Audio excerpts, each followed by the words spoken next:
At this time, I would like to ask everyone to please heading rise towards as we midfield honor is America Aurora University's own with the singing Rebecca of our Burroway, who's national going anthem, to sing our national sung anthem here. today It's by homecoming Aurora at University Aurora staff U members today, and a lot of and activities have been going on here between yesterday and today, and we'll get to those right after our national anthem.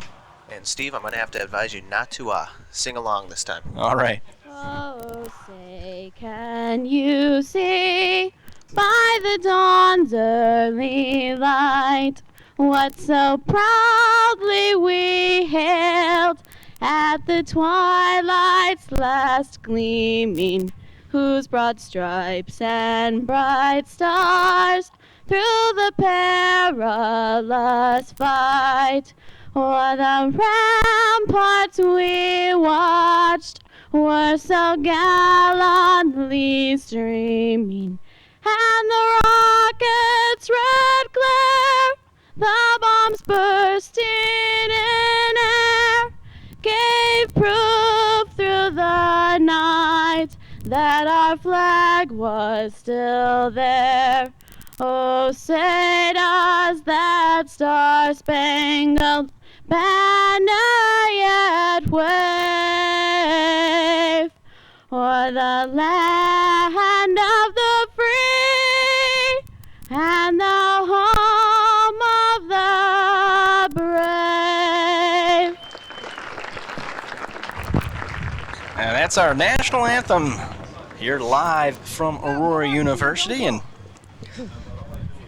tell you what, there are a lot of things going on here, including the inauguration. Kind of kicked things off for homecoming yesterday. The 13th president in the history of the school, Dr. Rebecca Sherrick, yesterday with her inauguration. And the inauguration went very well. I was lucky enough to be there yesterday. Lots of speakers and lots of people excited about it. The 13th president inaugurated on Friday the 13th, so certainly no superstitious people around here at Aurora U. And they even made a few jokes about that during the inauguration, Well, which got a good chuckle out of people. Indeed, and then last night they had the Athletic Hall of Fame banquet.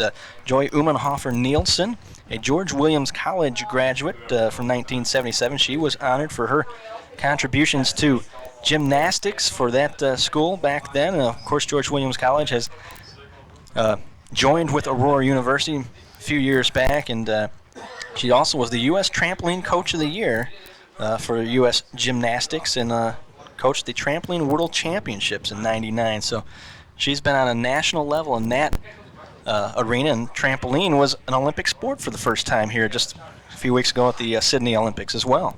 That's got to make her feel pretty special, knowing that she was part of that and did something good with it, and she sees that in an Olympic game, and she's got to be just ecstatic. Well, she not only involved with the Olympics from that standpoint, her husband as well is the coach for Stacy Draglia, the pole vault, women's pole vault winner, gold medalist from America.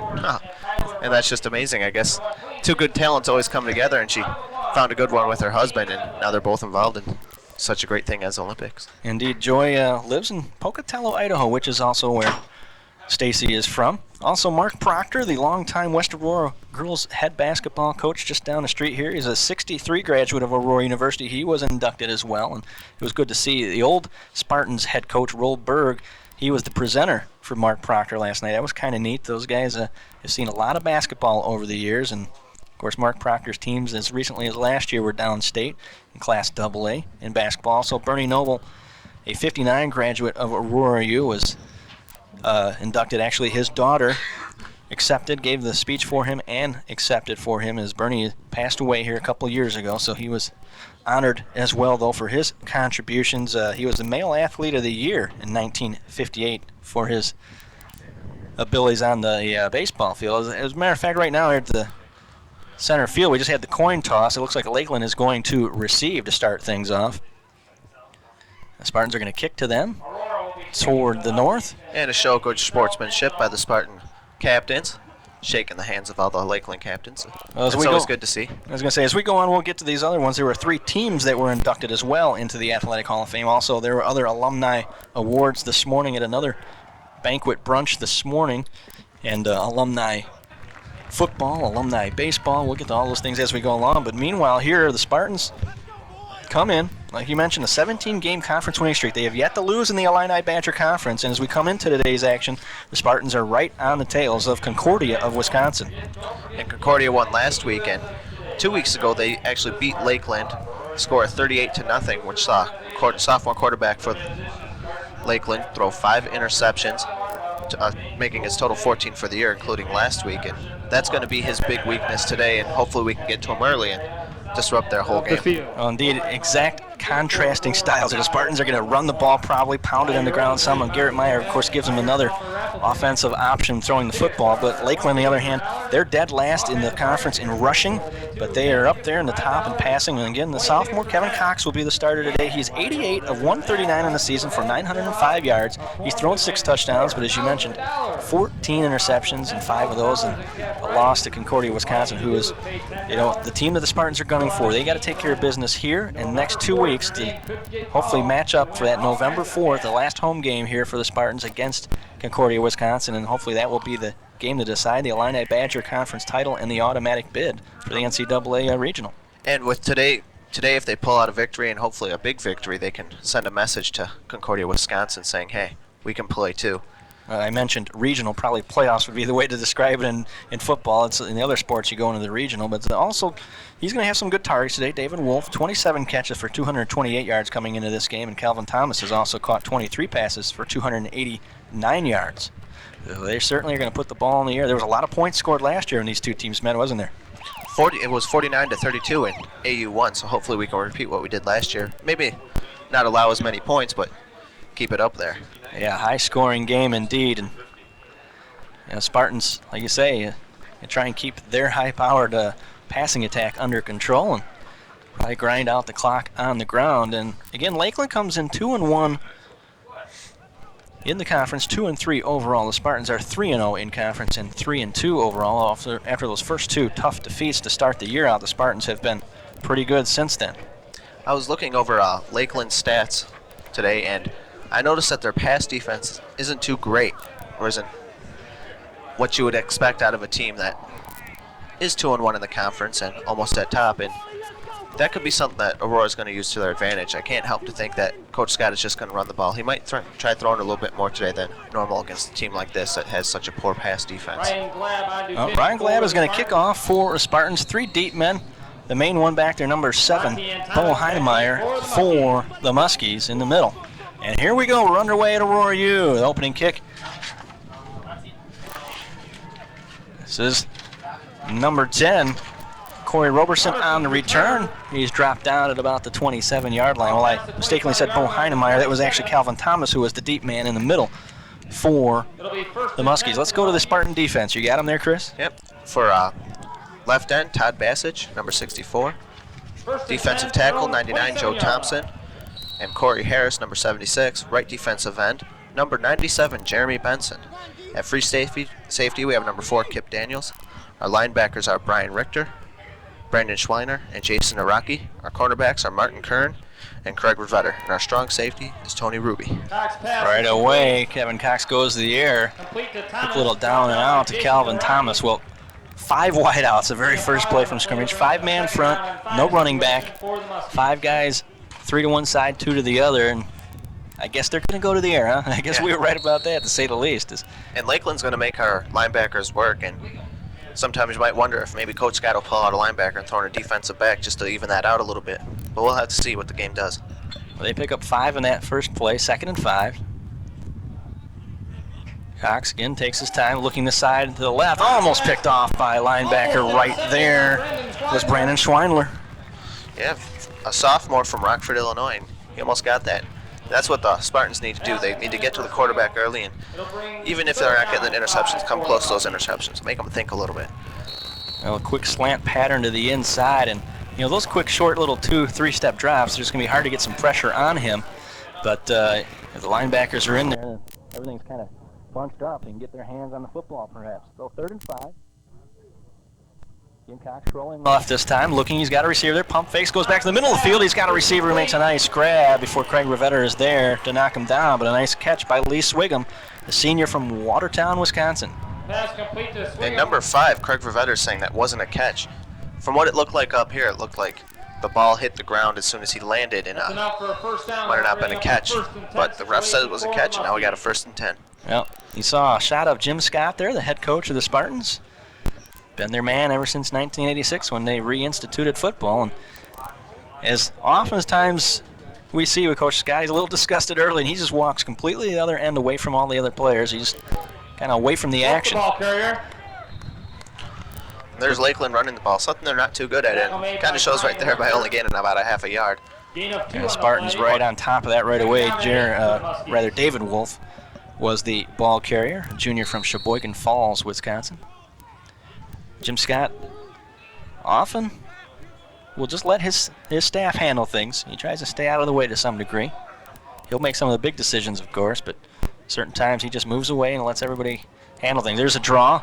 Wolf, the ball carrier. Wolf is going to get about 4 or 5 yards across midfield to bring up 3rd and about 4. Made by Naraki. And Lakeland is showing that the Aurora defense might be a little bit scared about the pass play and leave a little bit opening for the running game when they show that in 2 plays with runs. Indeed, looking to see if the Spartans are overplaying the pass and try to draw there to the middle of the field. It doesn't get as much as they were hoping for, so Wolf trots back on with the play. He ran over the sideline that time to get it from the coach over there. Jeff Hines is the head coach for these Muskies. Man in motion. Looking, here comes the blitz. They put the pressure on him. He's going to step up. He's going to get the 1st down and more. Still on his feet. Inside the 30 before he's tracked down by Anton Ruby. Nice run that time for Kevin Cox. I thought they were going to get him on the sack. Yeah. Before the game we were talking about this, and I looked at his stats, and he's not a running quarterback, but for some reason he got some yards there. Hopefully we don't see that a lot today. Well, here early in the game, he's still fresh. The legs are fresh, and he had a little skip and a step there, so to speak, a little burst of speed, and got away from a lot of blue jerseys that were coming on him. Here's a handoff in the middle. Diving for a couple of yards is Wolf, David Wolf, before he's tracked down. Jason Naraki right there for the stop. Gain of 4, going to bring up 2nd down and 6. They're going to give him a 4-yard pickup on that play. And I wonder when they're going to start passing again. This predominantly passing team has only tried 3 attempts there. 2nd and 6. The ball at the 25. Actually about the 26. There's a quick slant and attempt away and intercepted. Pass is intercepted by Richter's got it, and credit number 45, Brandon Schweiler, with the deflection, and it went right to Brian Richter. And we were talking about this earlier. He threw 5 interceptions against Concordia, Wisconsin, and right here, he's threw an interception early, and that's going to affect his game. And if he keeps playing like this, we're going to have a lot of interceptions and a very good Aurora win. Yep, you live by it and you die by it sometimes. It's kind of like in basketball when all you do is shoot 3-pointers. You know, some days when you're hot, it's great, but if you're cold, boy, it makes it for a long game. The Spartans, though, the linebackers bunched together and got their hands on the football. So Aurora U takes over 1st and 10 from their own 22-yard line. Is number 13, Garrett Myers, a freshman from Hampshire, steps up to the line. Backs in the eye. Fakes the handoff to Mylan Jones. There's Schmidt out of the backfield. Got running room across midfield. Breaks a couple more tackles. Still on his feet all the way to the 42-yard line. The Spartans' first play from scrimmage is a good one. And Joe Schmidt is a starting fullback. And let's go through the rest of the starters here for the offense. At left tackle, we have 63, Mark Hartzell. At left guard, number 75, Byron Miguel. At center, Tony Nickum. Right guard, Jeff Knapp. Right tackle, David Brummel. Tight end, Jeff Pfeiffer. Punter, Ryan Dexter. And wide receivers, Tyson LeBlanc, Paulie Forsythe, and tailback, Mylan Jones. And of course, that starting quarterback, freshman, Garrett Meyer. 35 yards to Joe Schmidt on 1st down. Here's a quick pitch. Mylan Jones cuts back inside, cuts to the outside. He's still on his feet. He's going to get a couple good blocks. He's all the way down, almost the 20-yard line. The Spartans, 2 plays, 2 big plays, and they're in business already. 1st and 10 at about the 21 or 20-yard line of Lakeland. And I'm trying to find Coach Scott on the sideline, seeing if he's clapping or still a little bit upset. Well, he's down in the middle of everybody now. He kneels down there in the front. There you see it, the Spartans just outside the 20, moving the ball quickly toward that north end zone where there are some alumni gathering there. That's always a popular spot here at homecoming day. A lot of the grills out there cooking out. Handoff, Kyle Schrader bounces to the outside. He's going to elude a couple tacklers and before he's kind of manhandled and brought down out there. And we're Corey in a, Roberson with the tackle. and now we can say thankfully we're in field goal range because we got a kicker, Ryan Gleb. Last week did pretty good. 4 extra point attempts, all good, and 1 field goal attempt. He missed 1 extra point, but he did very well for being a freshman, and hopefully we can give him some chances today to do what he can do. He certainly has brought some consistency and reliability to the kicking game, something the Spartans have lacked, especially last season. Inconsistent. Looking to pass, stepping up, and he's going to be sacked. Is Meyer. He dropped for about a 4 or 5 yard loss. Suddenly it's going to be 3rd down and about 11. And that's the problem with the young quarterback. When they don't see what they have right away, then they're going to get trapped in situations like that. But you got to live and learn and play him some more to get them through that. 3rd down and 12 for the Spartans. Well, they're going to call it 3rd and 12, so indeed receivers were covered, and by the time Meyer realized that it was too late, the pocket closed on him. Paulie Forsythe all the way to the right. Meyer stepping up, backs in the eye, 2 wideouts to the left. Looking to the left, rolling left. Got a blocker there, got some pressure, gets it back to the middle of the field, tipped and picked off. Roberson there. Intercepted made by Roberson. And the Muskies will take over. And he just tried to force that pass in there that just couldn't be forced. And Line where the Muskies will take over. unfortunately, another interception in this game. And if that's going to set the tone, we're going to see a lot of defense here. Well, 1 turnover by Lakeland, 1 by the Spartans, and the Muskies now will take over at their own 17-yard line. 1st and 10 for them. But what we saw here is that the Aurora Spartans do have offense and they can make it work against Lakeland. Unfortunately, there we got the interception, but we did move up the field quite a ways. A couple of big plays for the Spartans, and the Muskies seem to make some defensive changes there. A handoff goes nowhere, wrapped up by Joe Thompson immediately. Maybe a yard for David Wolf. May have got back to the original line of scrimmage, is all. No gain on the 2nd and 10 is what they're going to call it. 10 for the Muskies. Right at the 9-minute mark here, the first quarter. Again, I'm Steve Mogul along with Chris Klavinsky, your host of Spartan Spotlight. And we have another quick game brewing. Last week's game was pretty fast, and this week looks like it's going to be just as fast. Looking to pass, Cox, and then batted away by Jason Naraki. Great play by him. Chris Zablocki was open, but Naraki got a hand on it. Yeah, about 3 weeks ago he got Defensive Player of the Week, and that's one of the reasons why. He's a great player and makes plays. Last week he returned an interception for a touchdown, and he's going to make those plays against you, and you don't want to pick on him. Well, he picked up Zablocki out of the backfield and read that play all the way. So 3rd down and about 10. 1 back, 4 wideouts, man in motion. This is Zablocki in motion, rolling to the left. Nope, looks that way and then goes right. Thomas, or rather Wolf, I'm sorry, with the catch, and he's knocked out of bounds. Well, there's our man, LeVar Evans, making his appearance. But they're going to be short of that 1st down, so it'll be 4th and 3, and the punting unit will come onto the field for the Muskies. Kip Daniels is going to go back deep for Aurora. On to punt, Brian Bankston. And he's had 1 punt so far this year, and for 26 yards. That was his longest. Their main guy, Bo Heinenmeyer, has kicked a long of 66 yards. His average is 36 yards. And for some reason, he's not in. Low snap, but he gets it away. High kick. Kip Daniels at about the 45, and he's hit before the football is there. The ball was and loose, there's a but flag. Flags are down. Well, Kip got popped pretty hard there in the hit, but he hadn't caught the football yet, and that's when the officials threw the flags right away, recognized that. There's Tyson LeBlanc fixing Kip's uniform for him. He got planted there. Kip's taking off his helmet, trying to get his cobwebs back. Well, you're not kidding. That may have knocked a few screws loose, so to speak. Let's take a look at that play once again, see what happened there.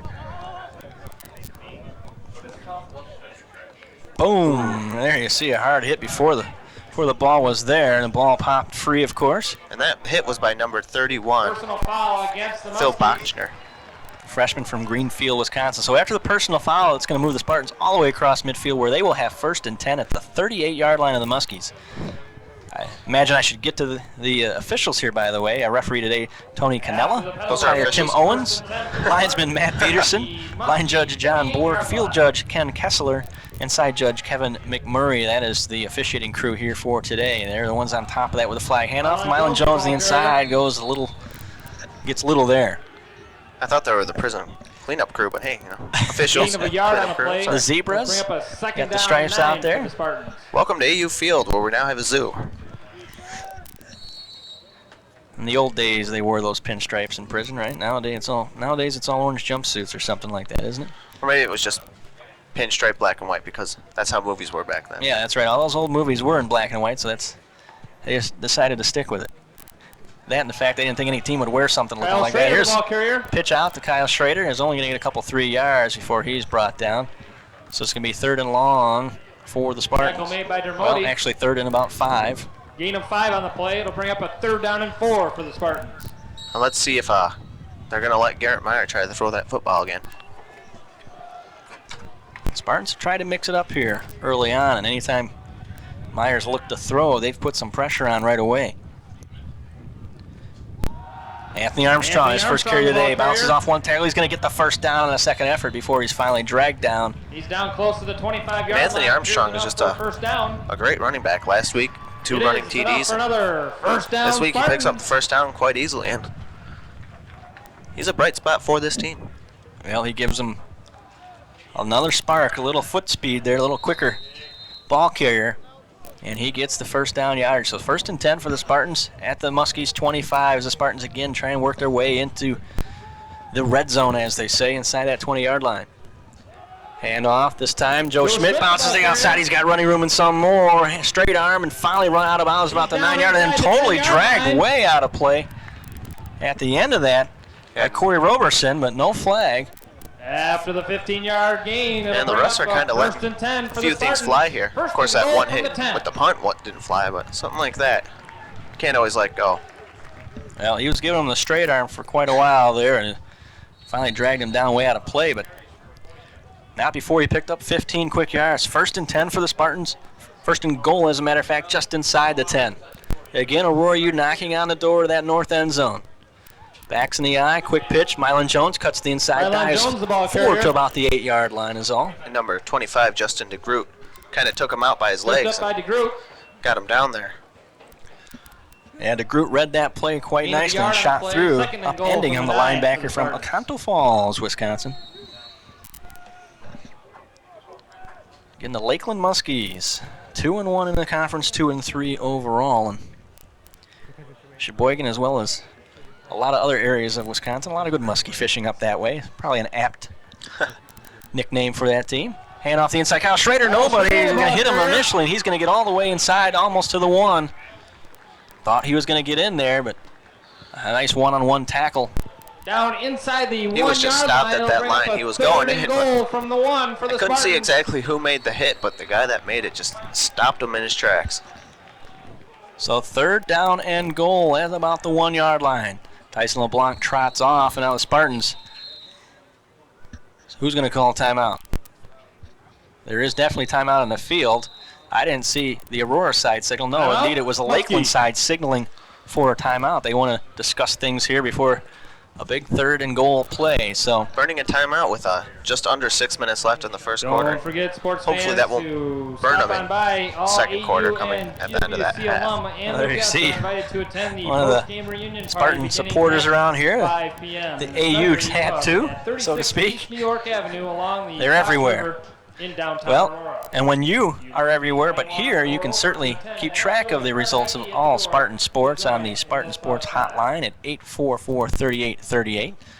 That is, of course, a touch-tone phone situation. And I think LeVar left, so you didn't really need to mention that. But Well, if you want all the Spartan scores and stats and whatnot, find out what happened at a game when you can't be there, just call them again, 844-3838, Spartan Sports hotline. And after the Spartans score here, knock on wood at least, we get a chance, we can talk to you, Chris, about Spartan Spotlight. I'd be happy to do that. All right, well, in the meantime, we've got 3rd and 1. But I won't do it until we score a touchdown. All right. Well, you can tell us about it right now as Anthony Armstrong pulls forward, and no signal yet, however. Oh, I thought he was in.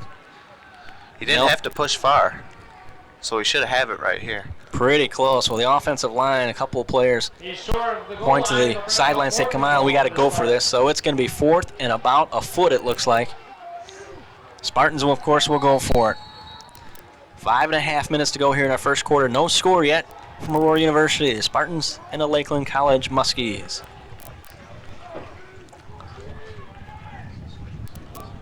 Meyer looks things over. Now he's going to step up. Audibles. Calls out something. I formation handoff. Mylan Jones looks like he's in, and he is. His initial surge got him in there, and then he was hit back by a couple Muskies, and they're saying, hey, he wasn't in, but initially I believe he was. We're going to have a replay. We'll take a look at it and tell you whether or not he was in for sure. It is a touchdown. Oh, okay.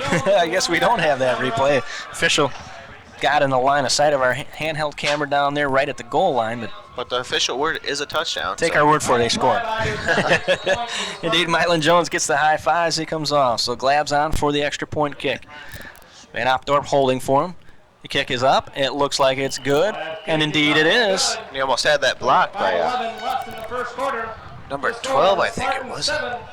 The Muskies, nothing. I can't see the numbers that well right now. Well, the Spartans draw first blood here. 7-0 over you with 5:11. There you see it. Your upper left-hand part of your screen. 7-0 over Lakeland College. And Chris, we'll get a second here. Tell us a little bit about Spartan Spotlight, of which you are the host. Well, I talked to Coach Knut Drugan this week and Coach Cindy Schindel. Coach Knut Drugan is the head women's soccer coach, and Coach Cindy Schindel is a head women's volleyball coach. We had a few talks with them. Coach Sindel talking about the volleyball team, how they got some illnesses going on there. They need to take a day off, and right now they're not doing so hot, but they're promising. Their team's always trying to get things going. They're 5-17 overall, and they're 1-2 in the NIIC conference, which isn't the greatest thing, but again, it's a young team with a new coach, and they're going to get better. And I talked to Coach Knut Drugan. Try saying that 10 times fast. And he had a lot to say, but let's look at this run here. Thomas is met at the 25-yard return by line. Calvin Thomas. Spartans just swarm him at the 25-yard line. That's where the Muskies will start things off. Indeed, a young team. They've got a couple pretty good players, and Erica Molnar is probably the leader of that squad. And the Oswego graduate is second in the conference in blocks and 4th in kills per game average. So individually, she's put up some pretty good numbers. And I believe this is her last year here, but that's not going to keep the team down. Like I said, they got a lot of young players, a young coach, or a new coach, I should say, and they should be doing good with the years to come. 4 wideouts. Yep. Cox is looking, and he's got a receiver. First down yardage. Anton Ruby on the coverage, but he slipped and fell, not before. Lee Swigum with that catch. Indeed, Lee Swigum gets that first down. So I talked to Coach Knut Drugan, and they're on top of their conference with a 4-0 record in the NIIC conference, and overall they're 10-5, and he was just talking about how they're just playing good. I talked about some personal questions about he played some sports in college, and originally wasn't a soccer coach, and he was a basketball coach, and he came here, and they said, hey, why don't you try to coach soccer? It's got a lot of the same concepts as basketball, and he did that. After his first practice, he said, wow, I really see it. He's what he is today, and a great soccer coach with a winning team. Yes, he indeed has turned the women's soccer program into not perennial power, but certainly on the verge of becoming one, and had a great season last year. I believe 17-3 was their final record, and just missed out on a postseason bid, and they're making themselves known again this year. Like you said, 10-5 overall. And Terry Estrada, Nikki Peart, they've been some of their top players leading the way so far this season. Shannon Sweeney as well. Oh, another pass complete again this time. Swigum in between people, and he's going to be close to the first down again as they're nearing midfield. And Coach Drugan got a letter in the mail earlier this week about another NCAA bid. So, another conference bid, so he's pretty happy about that. That's the second year in a row he's got that, so they're under consideration. And hopefully they'll get into it this year. 3rd and 2 at the 47. Lakeland trying to move into Spartan territory. Rolling right here comes the pressure on Rocky. He gets to him and has started to haul him down as he tried to get that arm forward to throw it and just threw a dying quail over to their sideline. A huge play by Jason Naraki on the blitz. Again, one of the great defensive players of this team, and that's why AU's so good. Is they've allowed not too many points in the past couple weeks here. Last 4 weeks, I believe it was. Let me think here. 16 points. 16 points in the last 3 games. No, 4 games. I apologize. Last 4 games, only 16 points. Spartans are really started to play some good football. Low snap, gets it away. Kip Daniels is just going to let it hit. And it's going to take a great bounce. Can they get to it? Indeed. Well, it looked like it went in the end zone, but the ref's calling it at the 1 yard line. The kick goes into the end zone. Okay, they're going to let the Muskies, now they're going to discuss it here. The ball was hit at about the 2. He didn't have control of it. He slid into the end zone, so that should be a touchback. Oh, we'll see. Indeed. Yeah, he will wave it off. So the Spartans will take over 1st and 10 at their own 20-yard line. That's the correct call.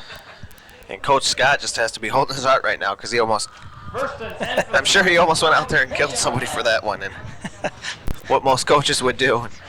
Now they made the proper call, and he's probably a little bit more calm. Thought for a second there they were going to give him that, downing it at the 2-yard line. Indeed, the Spartans take over at the 20. 7-0 Aurora U. Just under 3.5 minutes gone or to go here in our first quarter. Handoff, Mylan Jones The ball carrier. bounces off a couple tacklers, and he's only going to get a couple of yards out of that play. Gain of a yard on the play. It'll bring up a Mylan Jones is a very good rusher for this team, but he hasn't been able to do a lot today. But, as the day wears down and the defense wears down, he'll be able to pick up a lot of yards. There haven't been too many big holes for him here early on. They'll give him a yard is all. 2nd and 9 for the Spartans. Meyer rolling. Left looks. He's got a receiver, Tyson LeBlanc, and he leads him a little too far. He needed to do that because there's pretty good coverage out there by Mark Edmond, the freshman from Lansing, Michigan. Tyson LeBlanc, our leading receiver of touchdowns and catches.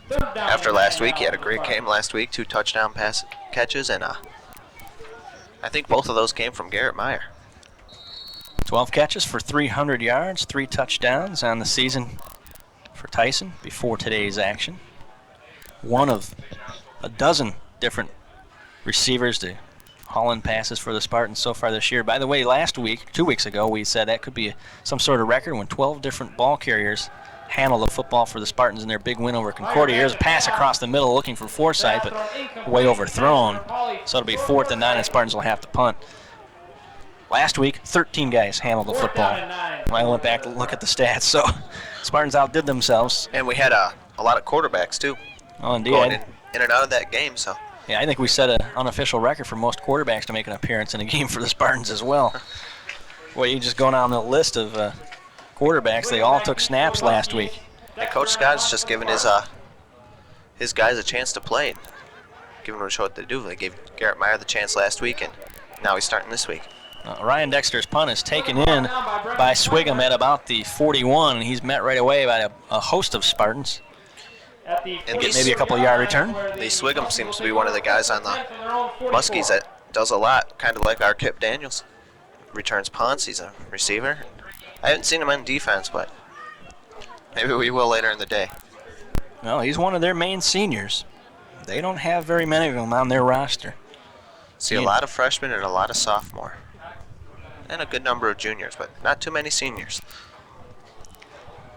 And off is David Wolf across midfield. Nice pickup there, about 7-8 quick yards. And for this offensive line, they got a big guy here. Nick Fox, 6'6", 295 pounds. He's a freshman. And they're going to have him for 4 more years. I don't see him on the field right now, but I'm sure we'll get a chance to see him later in the game. Nearing the 2-minute mark here of our first quarter, still 7-0 Aurora University. You're watching Aurora University Television live on Saturday, October the 14th at Aurora University. Division III college football, and Spartans swarming Zablocki on that one. He's going to lose yardage. Spartans, led by Tony Ruby. And their two tackles are two pretty big guys at both 6'3" and both about 290 pounds. That's some big ends right there or tackles, I should say. Ends are defense, tackles are offense. 3rd and 7 for the Muskies. So they're protecting their quarterback pretty good so far. And that's probably why he has the luxury to get back there and pass a lot. Saw a quick shot there. Jim Scott, his point of view, down in the knee, and then you saw defensive coordinator John Cooper and Joe Nauman, along with Ryan Egler, our student assistant. Guys are all in charge of the defensive unit for the most part. Looking to pass, he's under pressure, gonna get away from one guy, away from two, maybe away from three. He does dump it off to running back, with the Spartans all over him. Gonna lose yardage.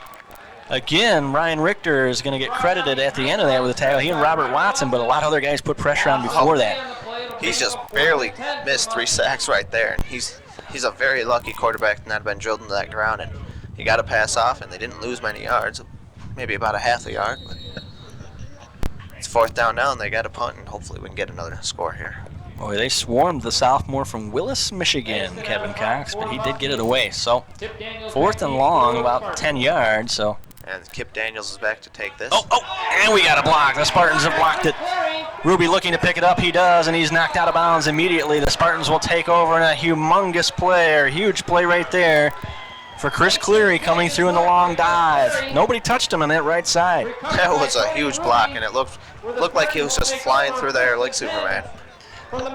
Oh, he gets a lot of high fives and pats on the back coming off the field there. So the Spartans are going to be in great shape here. 1st and 10 at the Muskies' 37-yard line.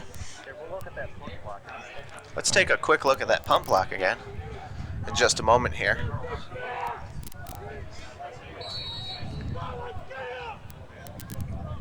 Alrighty. Till then, we'll just 1st watch and this 10 play for the Spartans. And off Joe Schmidt, back to the original line of scrimmage is all. All right, we'll take a look at this replay of the Chris Cleary and the punt block. There you can see him well airborne, and he gets it. It looks like he jumped from the 50 and came straight down to the 30 and just swooned over everyone. What was that movie, Matrix? Well, he's learned how to do it. Indeed. Well, that's the end of the first quarter, where the Spartans lead it here 7-0 over Lakeland College, and a little bit of a seesaw battle, as we suspected to be a little bit tougher game here this week than the last 2 weeks. And it's turned out to be a tough game. We're not doing so great offensively. We throw an interception, but we're gaining the yards, and our defense is picking it up, as well as our special teams. And we're doing pretty good, and hopefully we can have a repeat of last week and shut them out and score more points than Eureka or Concordia, Wisconsin did, and say, haha, we're better. Well, a couple of thank yous. Thank you and good luck to Craig Zimmerman, for one, who joined the faculty of Aurora U in 1975. He retired in June after a quarter century of teaching here at Aurora U. Good luck to him. Also, a big thank you to Helen Wackerlin, and her estate is actually, the Spartans have received quite a donation. Oh, hey, there, a shot of, there we are. There's our cameraman. But the Spartans, her husband Helen Wackerlin, and her husband Jake, who played in the Aurora college baseball teams back in this day, they donated quite a bit of money to the university. The Spartans dump it out there. Meyer gets about 8 yards in the completion to his tight end. Gain of 5 on the play. Spartans are going to pick up about 5 yards in that, so 3rd down and 2. And as you said, anytime we get any funding and help for the school is greatly appreciated. Well, Helen Wackerlin, a native of Naperville and former Aurora resident, passed away in 1995 at the age of 96, but her estate, they had it written in there that in the will that Aurora University would receive some monies to support campus ministries as well as the Spartans baseball program. I mentioned her husband Jack played the game, loved the game as well, and played for the Wackerlin Oilers in the 1930s in the local area as well. Well, now we have a timeout here as the Spartans try and decide what to do. 4th and about 1. And the officials. I would say go for it. Go for it here. They're not in a great field goal range, and punting it wouldn't probably do them much good. And if you go for it, you have that chance of bringing up first down once again. And either way, Wisconsin 10, Michigan State 10. And also in the fourth We see LeVar Evans, the former host of Spartan Spotlight, partner here in all the games. And there's Quincy Turnage there in the middle as well. Enjoying the game with a couple young ladies. Again, a nice crowd here, a beautiful day on homecoming 2000. Speaking of which, we mentioned Spartan Spotlight a little earlier. Who are your guests going to be this week? well, I'm hoping to have Coach Jim Scott, football coach, of course, and head soccer coach Tom Waters. I'm going to need to talk to them, and hopefully we get a win this week, and Coach Scott will be pleasant to have on the show, and we can talk about this game. All right, well, after the measurement, 4th and inches. Spartan's going to go for it. Well, I shouldn't say that. Coach Scott is always pleasant on the show. Always gives me plenty of time. Quarterback sneak. Garrett Meyer looks like he's got the first down and then some. Indeed he does. So Spartans will move the chains and are in business again, looking to score here. Just underway into our second quarter here. Again, I'm Steve Moga along with Chris Klavinsky, junior communications major from Geneva, amongst other places. Yes. But graduated as a Geneva Viking. And you haven't said anything about high school football games today, so. No, I haven't brought that up today. Maybe Geneva won a game, and you can't bear that in my face today. You know what? I'll have to see if I got that newspaper. Pass is complete. Tyson LeBlanc inside about the 15-yard line, close to the first down marker. And the pass was a little bit off there. Tyson LeBlanc just jumped up and got it. So what's great about Tyson, he's a great receiver and can get those passes that aren't always right to him. He got some great athletic ability to go get the football. And indeed, it is going to be first down. So 1st and 10 for the Spartans, just inside the 15, about the 14-yard line. Aurora U looking to add to their 7-0 lead. Quick pitch out. Mylan Jones eludes a couple tacklers, dives 40. He's inside the 10-yard line. And he got some yards on that, more than he's been getting usually for today. And the defense is loading up a little bit on the rush game so they can defend the pass game. And that's showing right now. And it's going to work to the Spartans' favor. 2nd down and about 6. Just inside the 10-yard line. I'm not going to ask what that was all about. There was a ladybug on the. Oh, okay. And it wasn't a normal ladybug. It's one of them you've seen that aren't red. They're orange. And they bite. They're carnivorous. I don't know. Kyle Schrader, the ball carrier. The ball popped free at the end of that play. The Muskies scrambling for it. The officials Calling it dead. are going to call timeout, I think, not only to unpile bodies, but just to figure out how close they are to the first down marker. Well, several Lakeland players think they had. Oh, now they do signal. Lakeland got the football. They're going to rule that a fumble. We didn't see it, but Kyle Schrader comes out of the pile last and with his head down. I don't like these officials already. Well, we're going to take another look at that play and see indeed where that football popped out. The Spartans had a great scoring opportunity down inside the 10 and about the 5-yard line, and they fumble it away. So their second turnover of the day. Indeed, that football is loose, bouncing right there before he's down on the ground, and the Muskies jumped on it. I think we could get away with calling it an incomplete pass even though it was a handoff. Well, that's not going to work.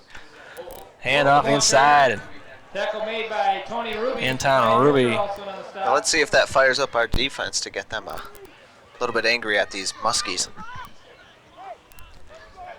Well, that's going to be 8 quick yards all the way out to the 14-yard line for Lakeland.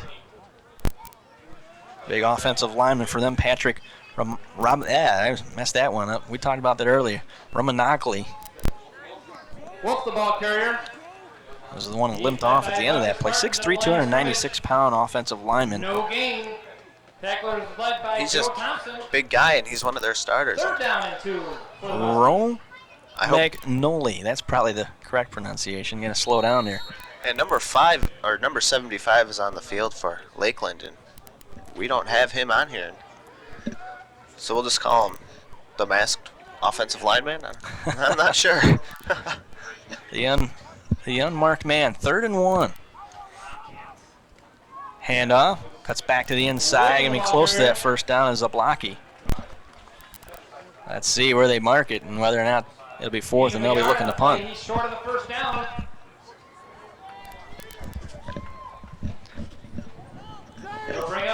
I see you adjusting your headset there. Is it messing up your hair? Yeah, it's. You know, I did my hair all nice and great today, and just, this headset's always messing it up. You know, I'm afraid if I shaved my head, it wouldn't grow back. Gotten to that point. Well, it's 4th and 1. They're going to punt away. Kip Daniels stands at about his own 47-yard line. Again, this is Brian Bankston. It's a punt. It's snapped, gets it away.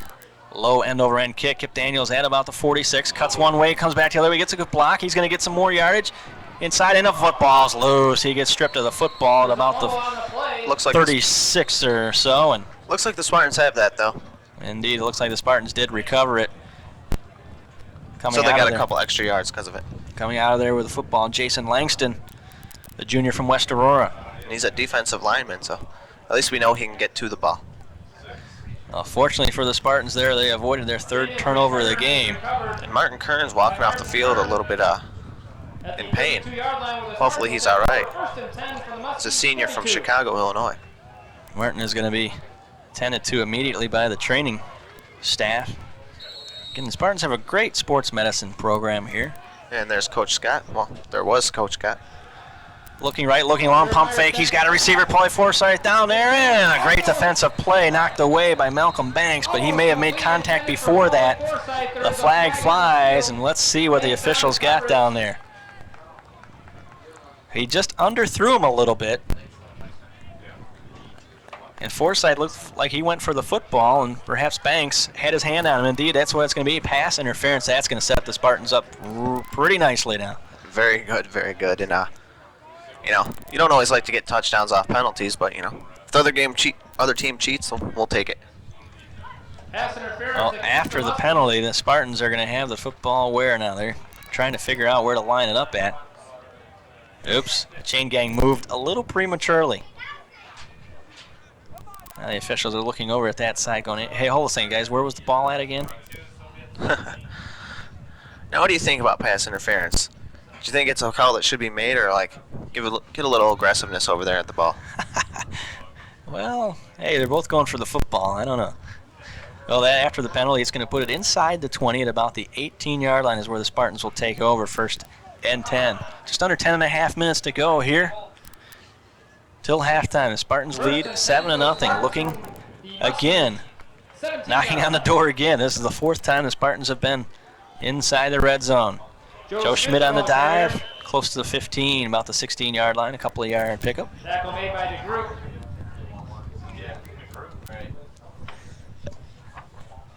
We got about 10 minutes left in this Gain of second 2 on quarter. the play, 2nd down and 8 for the Spartans. Well, coming up here at halftime is East Aurora High School marching band, then the AU cheerleaders, dance and pom squad, and field goal kicking contest, all part of AU homecoming. As the homecoming quarter as well will be the last thing. We'll save the best for last. Tackle made by Banks. Pass quickly to the outside of Paulie Forsythe. Is going to pick up 3 or 4 yards before he's brought down by Malcolm Banks. And I'm 3rd and about 4. I'm determined to eventually be part of that field goal kicking contest. I'm going to talk to Coach Scott, get some practice in, see if we can get his coaches and guys to help me out. I'm going to get in there and I'm going to win. Just got to talk to Sean Neitzel about that. Yeah, we have to work on Coach Neitzel, assistant baseball coach, who's also in charge of that here.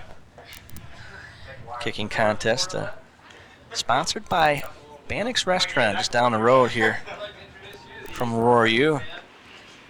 Hand off the inside. Anthony Armstrong is only going to get a couple yards. He's wrapped up immediately by Troy Dyzik, senior from Two Rivers, Wisconsin.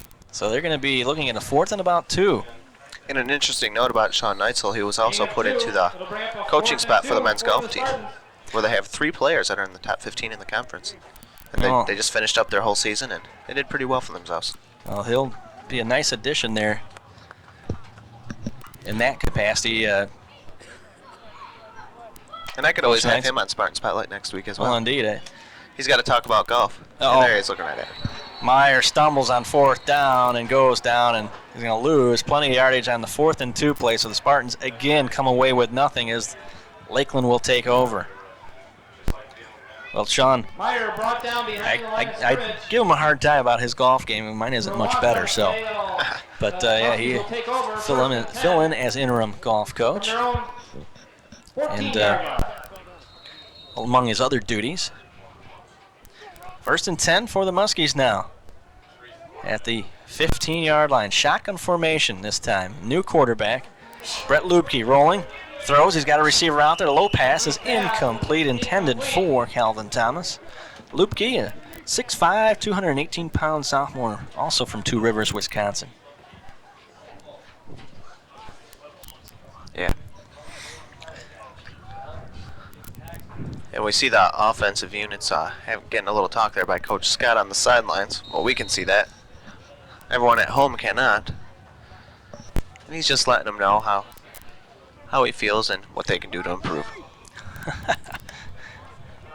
Well, the Spartans have knocked on the door several times today and have not been able to come up with the play when they needed to. They got one touchdown out of it, but boy, this game could be ugly already as far as he's going there. Almost a huge pick for Anton Ruby stepping in front of the receiver.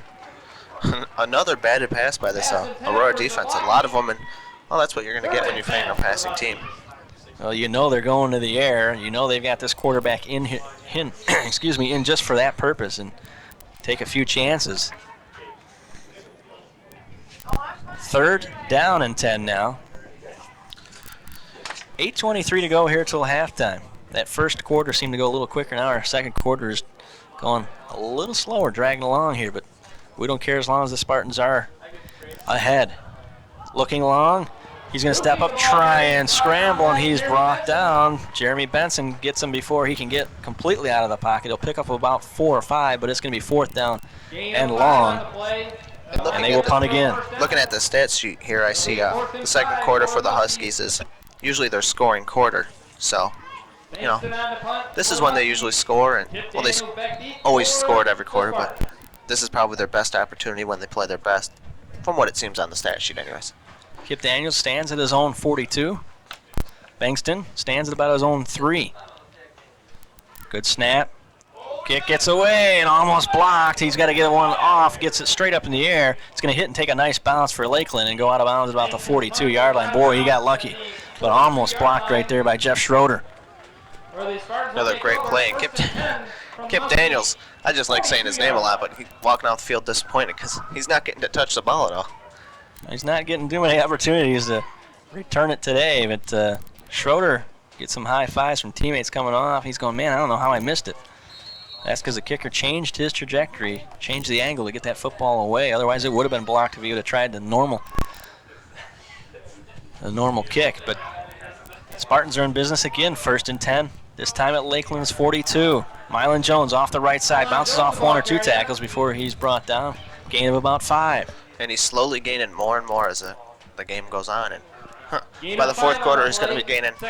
He's going to be at the 1-yard line and run it all the way in for a touchdown for 99 yards. Hopefully. Hopefully. That would be nice for Mylan. Well, a bunch of things coming up at halftime, so stay with us. Again, it's Homecoming 2000 here at Aurora U. This time, Joe Schmidt is the ball carrier. Only going to get about a yard. By the School of Muskies. So it's going to be 3rd and about 4 here for the Spartans. Gain of 2 on the Some of the other 3rd and 3 for the Spartans. inductees last night, again, the Athletic Hall of Fame banquet for 2000 was last night. I'll get to some of these in just a moment. And, of course, we had some alumni functions earlier today. And, of course, the game. And there's a post-game party in downtown Aurora, the Snuggery. Later on this evening, there's a play going on. There's all kinds of things happening around here. There's running back in motion is Anthony Armstrong, and Meyer hits him for the 1st down. One of the stars of last week's game is making some plays today. And hopefully he can make some good plays today and maybe get on the starting roster for next week. If he does a good job. And, of course, the only way he would do that is if no one else on the team did a bad job, and they usually don't, so...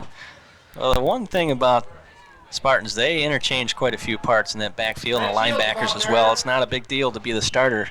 Essentially, you're going to get as many snaps, as many downs as probably the starter. And if you take a look at all the stat sheets, it's a true thing that, you know, everyone gets their chance to touch the ball. 2nd and 6. after the handoff.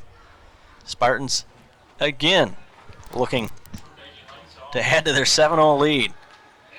Pressure, rolling. He's got a receiver, somehow threads it in there, caught by Pfeiffer, and a flag flies there. And, well, he dove close to that end zone, but they're going to mark him out at about the 5-yard line, but a flag flew there. Boy, a great catch by Jeff Pfeiffer, junior from Ashton High School.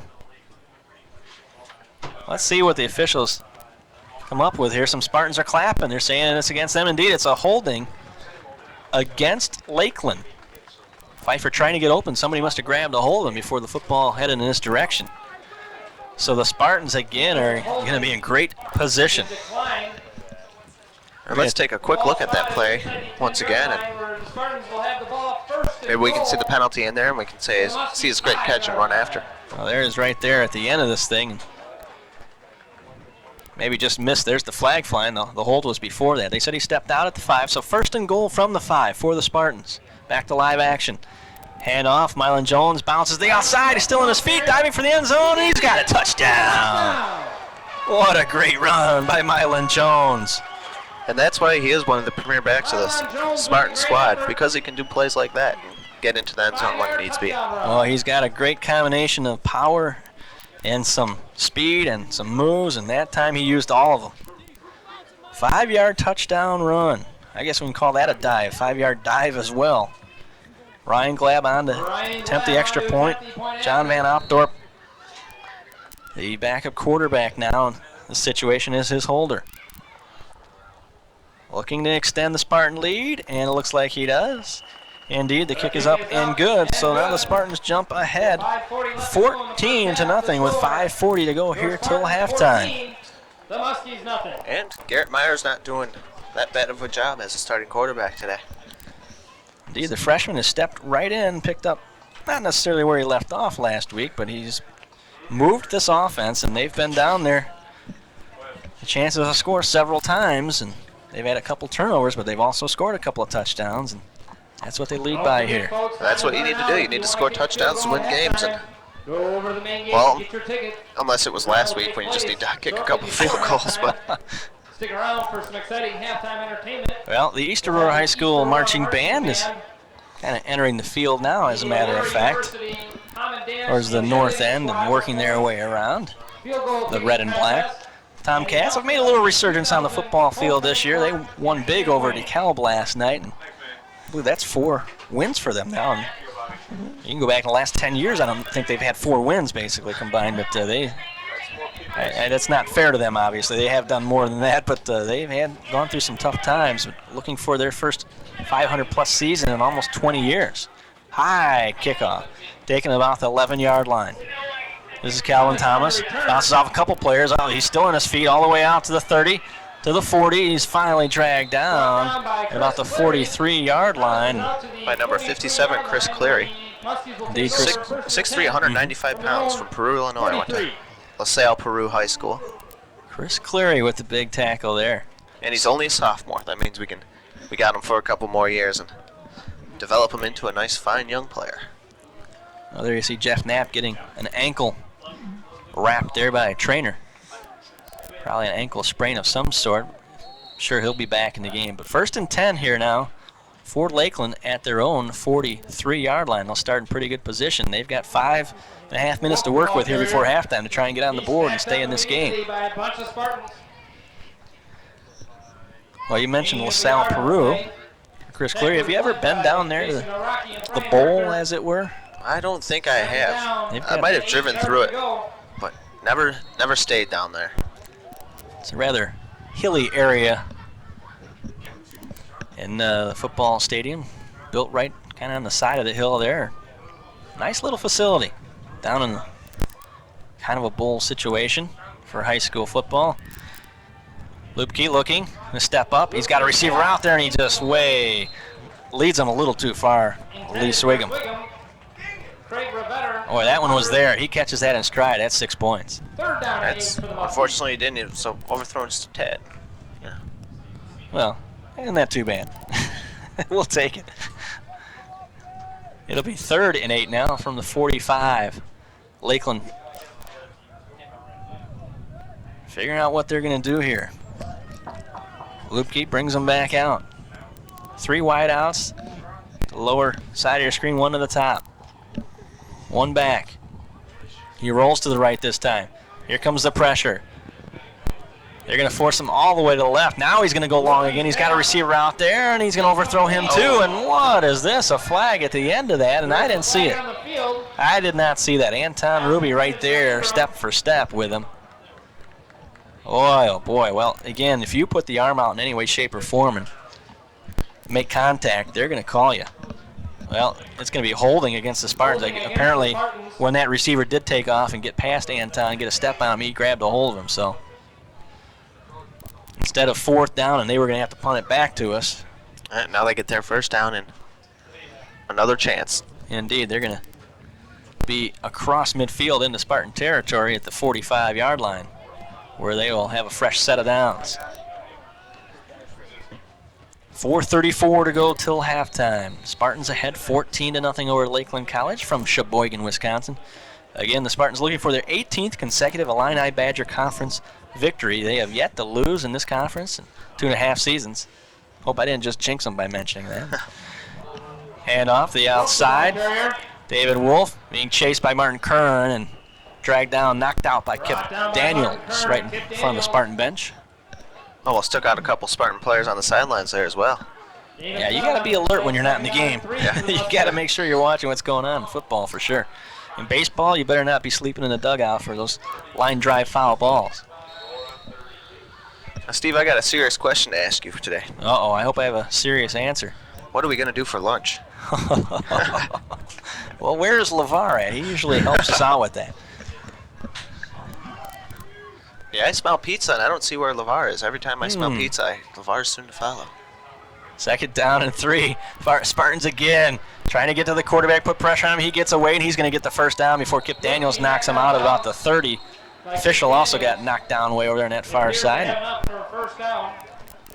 They look like they have the 1st down. Indeed, they do. So the Muskies still alive here in this drive. And they keep stopping that clock. What went for a fast first quarter, we're making up for it. And there's LeVar. There he is. Wondering why he's not up here trying to get some of that pizza from us.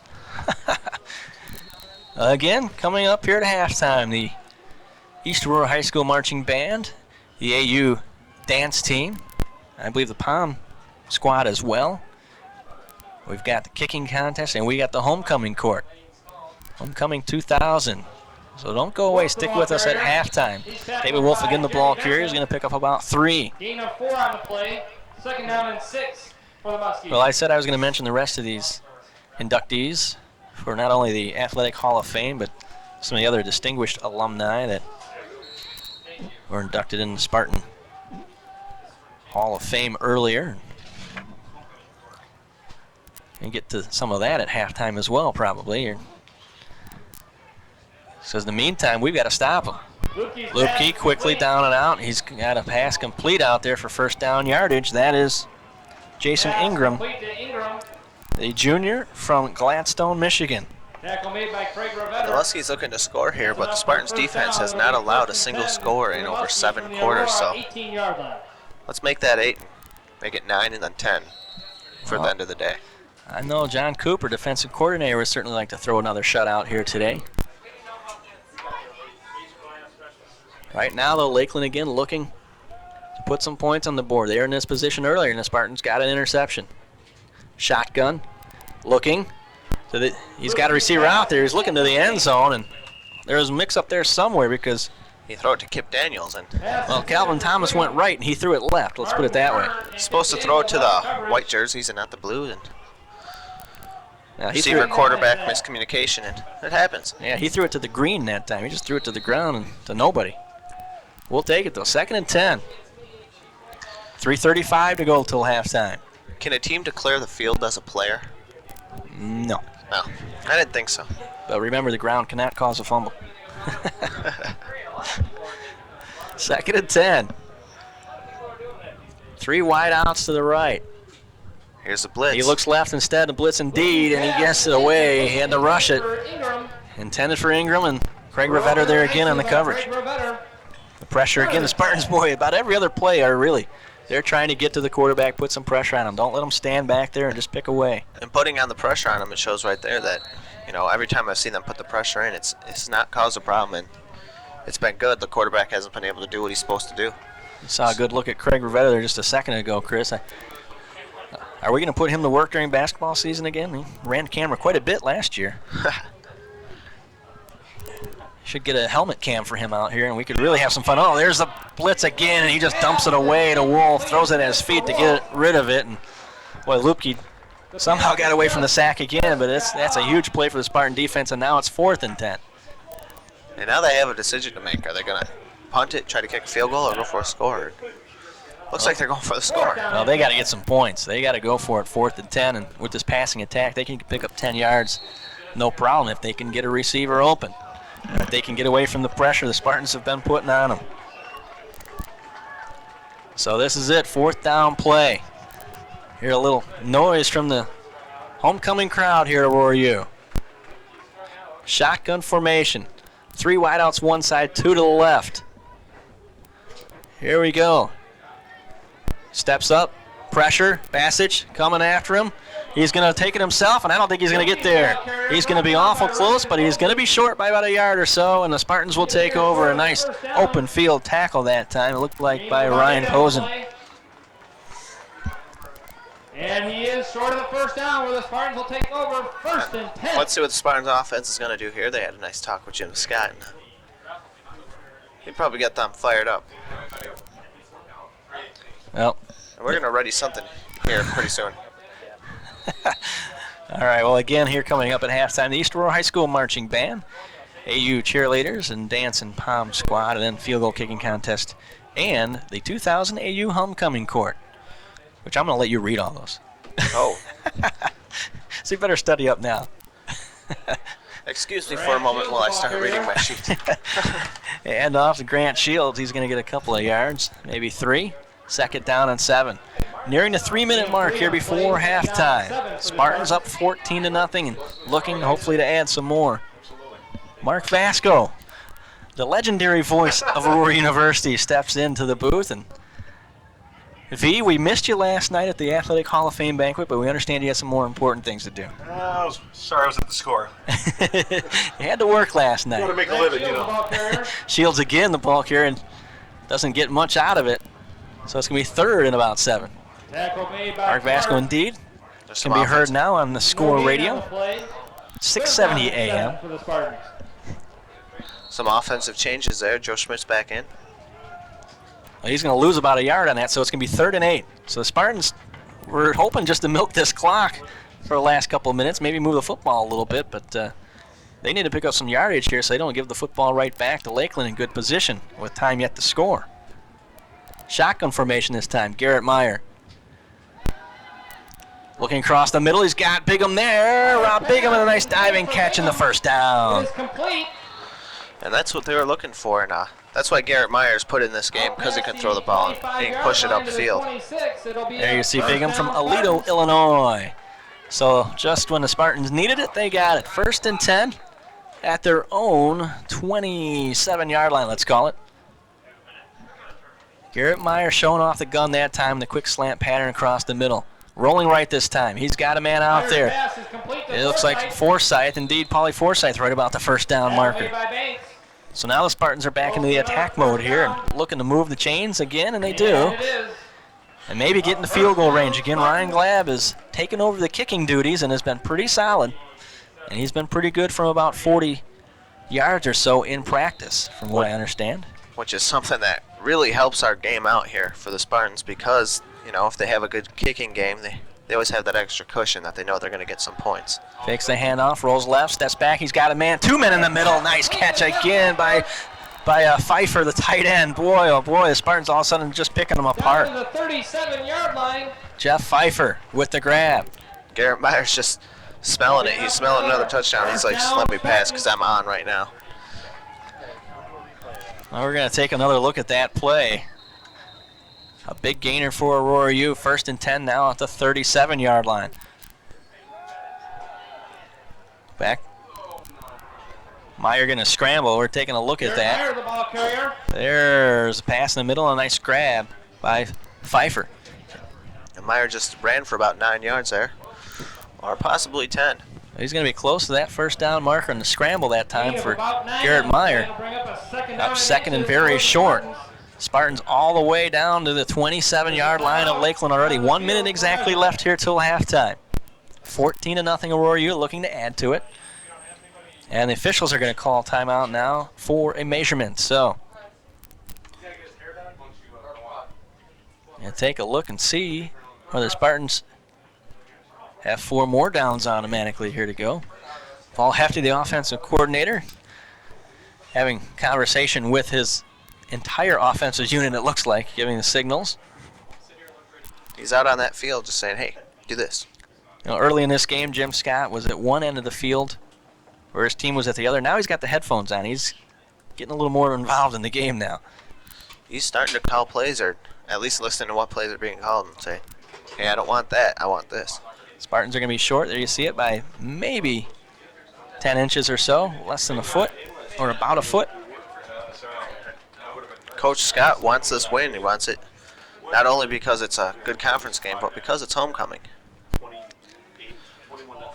Second Other and coaches, inches Vince for the McMahon, Spartans. Mike McGinnis, Mike Olsek up top. Mark Anderson, Benny Boyd, student assistants as well. Well, they lined up now. They're going to back them away again. And what are they trying to? They're trying to reset the play clock. Okay, there we go. And now the game clock begins as well. Second and foot, handoff, Mylan Jones, right side. He's got the first down. Inside the 25, so the Spartans now are in field goal range. Play, that's enough for another first down, Spartans.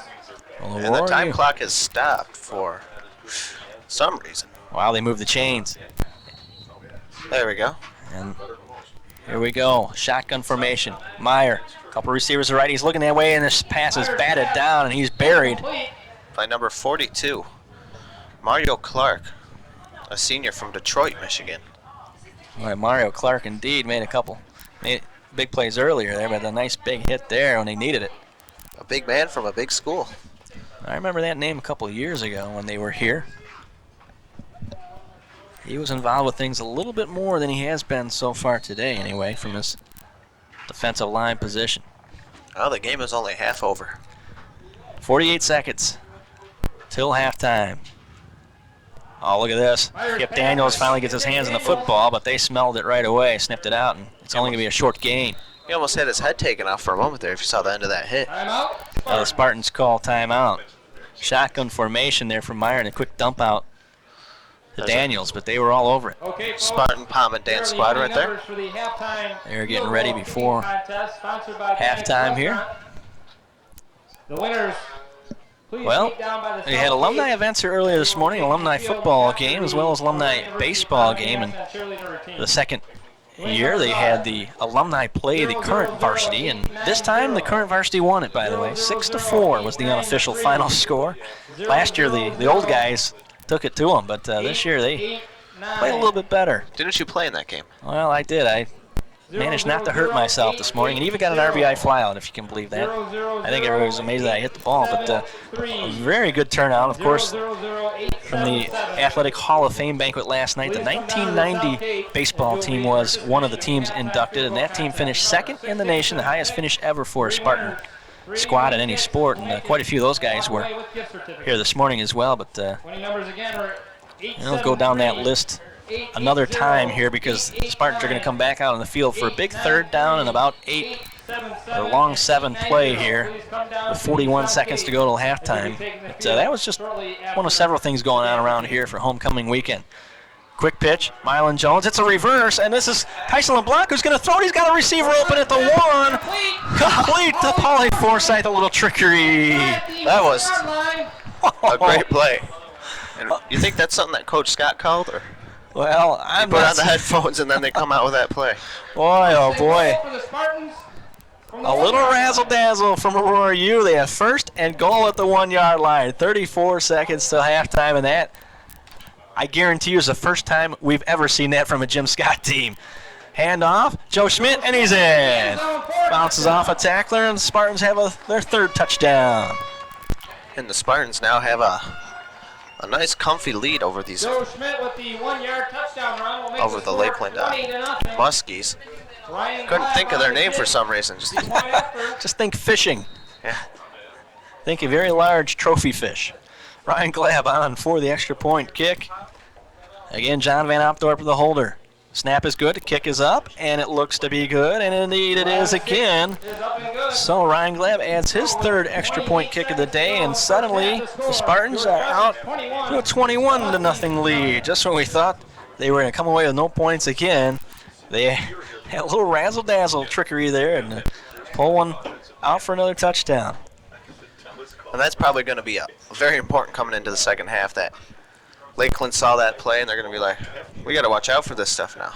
Be able to make them a little bit more paranoid and give us some more room to make some other plays. Well, after Friday the 13th, they weren't paranoid yesterday. The Spartans have made them a little paranoid now, perhaps, and have added to their lead, and now take a 21-0 lead, and you can breathe a little bit easier here, because the Spartans in the second half have been outstanding all season long. Have yet to give up a point in the second half, and that trend continues here today. Then, well, they should be able to breeze down the stretch here. There you see Paul Hefty instructing his guys, hey, no let up yet, probably. That's one of the things I'm sure he's saying down there. I wonder if he told his guys yesterday that they couldn't go out and do anything. It's Friday the 13th. You guys stay at home and be safe. Well, Don't want anything bad happening to you. Yeah, don't walk under any ladders, don't crack any mirrors, don't walk across any black cat's path, those kinds of things, I'm sure. Low line drive kick is taken by Justin Monty, and a freshman from Hortonville, Wisconsin, only gets about a couple-yard return. 25 seconds to go here till halftime. Let's see if they're just going to stop the clock or try to get a play down. They're a passing team, so throwing a long pass isn't out of the question. 25-yard line. Well, the Muskies have taken over 1st and 10 from their own 25. 1st and 10 at the 25-yard line for Lakeland.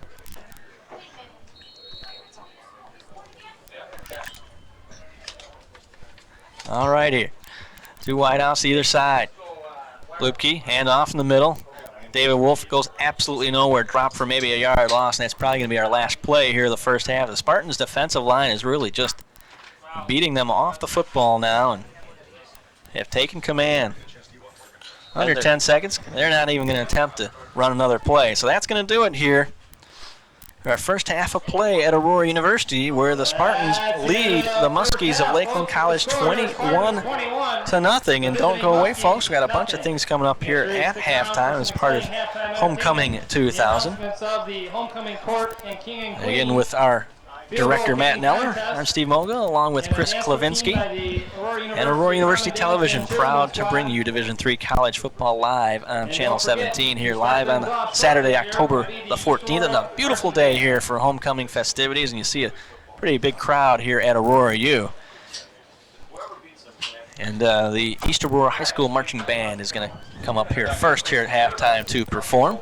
But before they do that, I mentioned again that baseball alumni game and some of the guys that were out there today, Mike and John Baccio, Andy Palisard, Jason Wittenmeyer came from Indiana, Frank Marquette, Lou Hernandez, the Aurora native, Jeff Kukelka, Brian Jensen, Tony Carosa, recent graduate Zach Fox, along with Jeremy Seiler and John Reeves, Todd Prellberg, and John Pucklin, who's a current coach at Streamwood College or High School as well, and Russ Bells came back, Bubba Phillip, Jason Lundberg, Bob Guajardo, the first-team All-American for the Spartans, and Duke Delano, a 1975 grad. He got the unofficial award as the oldest guy out there today. 1975 Aurora U grad, played under Coach Fred Bornkamp, and he was out there taking some swings today. He even got on base, got on with a walk today, so he was happy. After they perform, we'll get to some of these halftime statistics here at Aurora U.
Now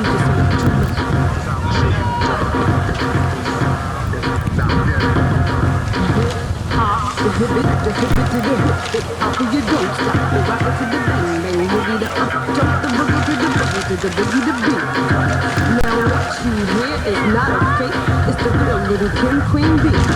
Now I know y'all heard of the female rap, they ain't got nothing on me. Y'all take to my rap, cause my rap is the best. 150,000, 60 bars, nothing less. So to y'all haters, I pay y'all no mind. In fact, I'ma give it to y'all one more time, like. Stop calling, stop calling.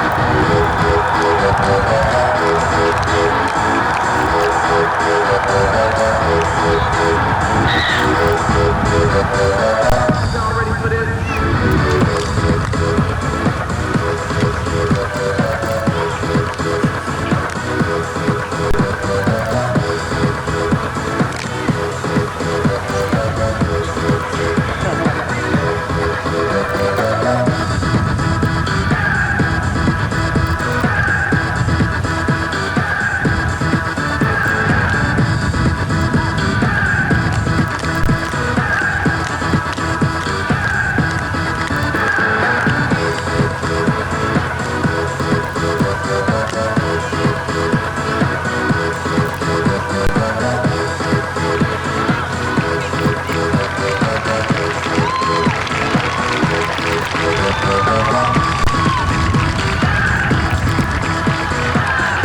There you have it, the Aurora University cheerleaders dance and pom squad. What? Ladies and gentlemen, let's have another big round of It's time applause for the 2000 field goal kicking Aurora contest. University Pom Dance Cheerleading Team. That at the south end of the field as usual. That's sponsored by Bannick's Restaurant, just down the road here, 2124 West of Galena Boulevard. Just happened to have a little connection there. That happens to be my brother-in-law and sister. But,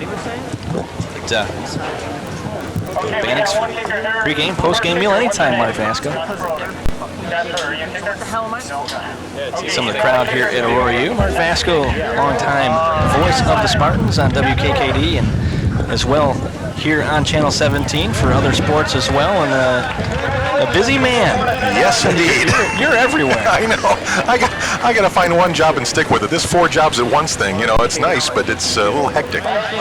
Well, I noticed you had a real big smile on your face when you walked in here today, knowing this is the first time you've seen me since my White Sox failed miserably in their playoff lives. And Well, no, see, you didn't gloat when you won the division, so I won't rub it in that you went out 3 in a row. So that's how that works.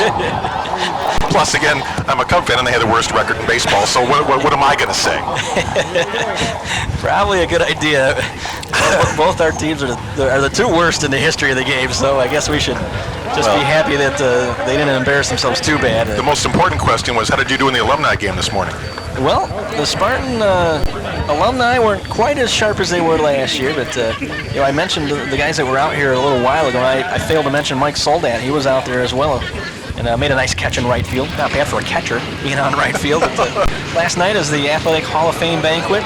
Part of that, some of the other guys that were there as well, Tom King, Mark Fultmer, and Jim Skelton as well, who were there, all from that 1990 baseball team that's second in the nation. And along with that baseball team, the 1960 George Williams College men's volleyball team was inducted last night. A lot of those guys made the trip out here from all over the country to be here last night. But that squad had some great showings in some tournaments, and that, of course, Mark, was back in the day when they didn't have divisions divided. They were playing the big boys, and Absolutely. they took first place in a tournament in Dallas, Texas, and they were playing, like I said, the big boys back then. That's tremendous. Of course, you know, I go back to those days, that 1990 baseball team that went to the World Series and was fortunate enough to broadcast those games from Battle Creek, Michigan. Yeah, 2:30 in the morning. Sure.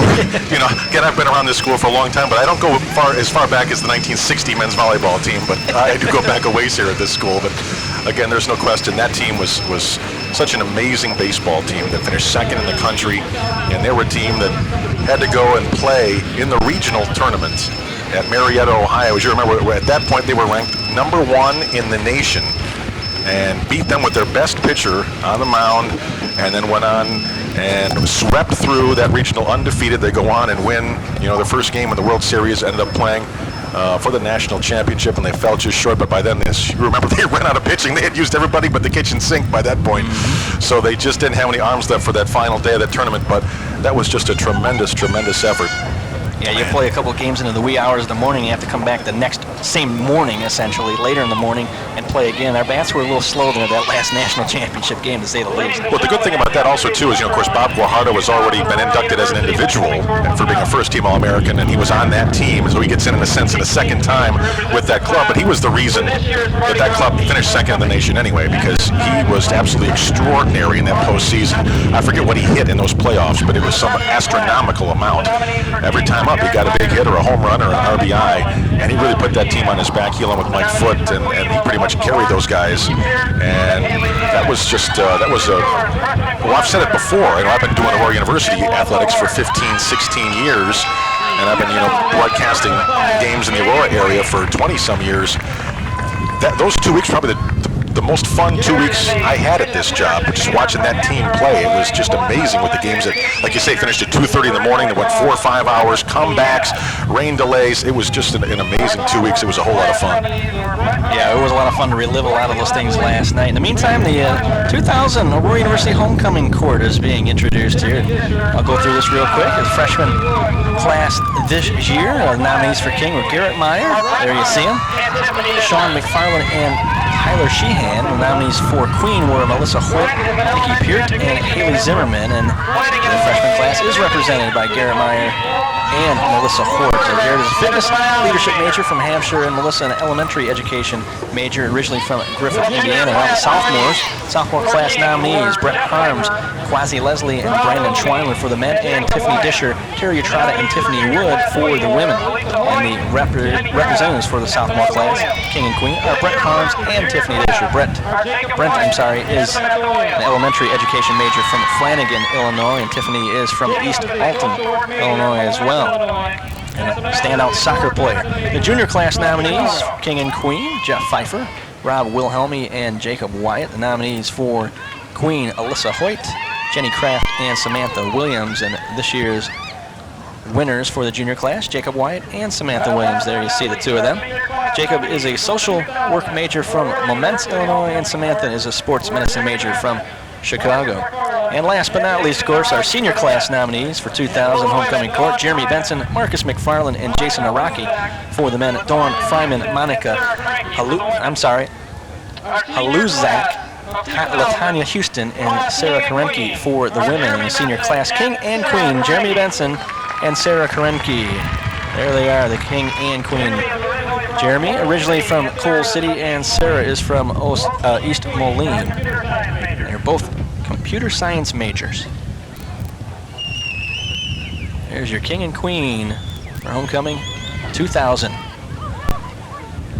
Well, that's always interesting. You see 3 football players out there.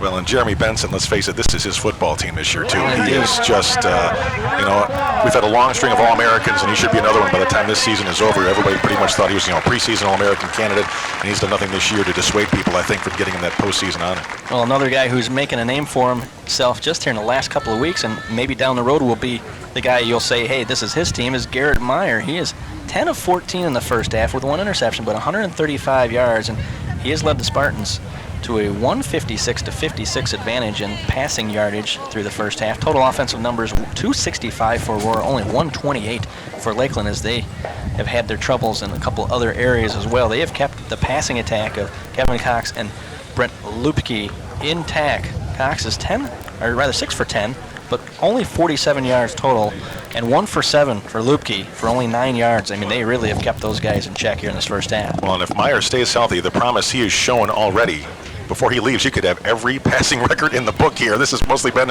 a running school, as you know. All the offense has been by the run pretty much over this team's history over the last 15 years.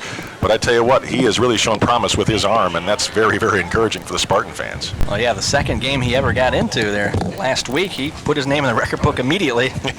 First completion was an 85-yard touchdown pass, and he hasn't looked back since then. He threw 2 more, for a total of 3 there in about a 6-minute span. And like you say, This has been a traditionally running program, and the passing numbers aren't that great, but he certainly puts them up pretty quick. Well, he's got 3.5 more years to put up those numbers, too. I mean, this is the great thing about this. He is just a freshman, and he has been tremendous right from the get-go. And John Van Opdorp, who started out the year as the backup to Jeremy Jordan. Jeremy Jordan got injured his ankle, and Van Opdorp filled in adequately, but they had their times where the offense didn't move quite as well, and he's given Garrett Meyer the opportunity now. Well, we're down to just less than a minute before the second half starts, so I was going to say we may as well just keep it here and finish this off. I'm not sure. Chris Klavinsky, we lost him. He's disappeared.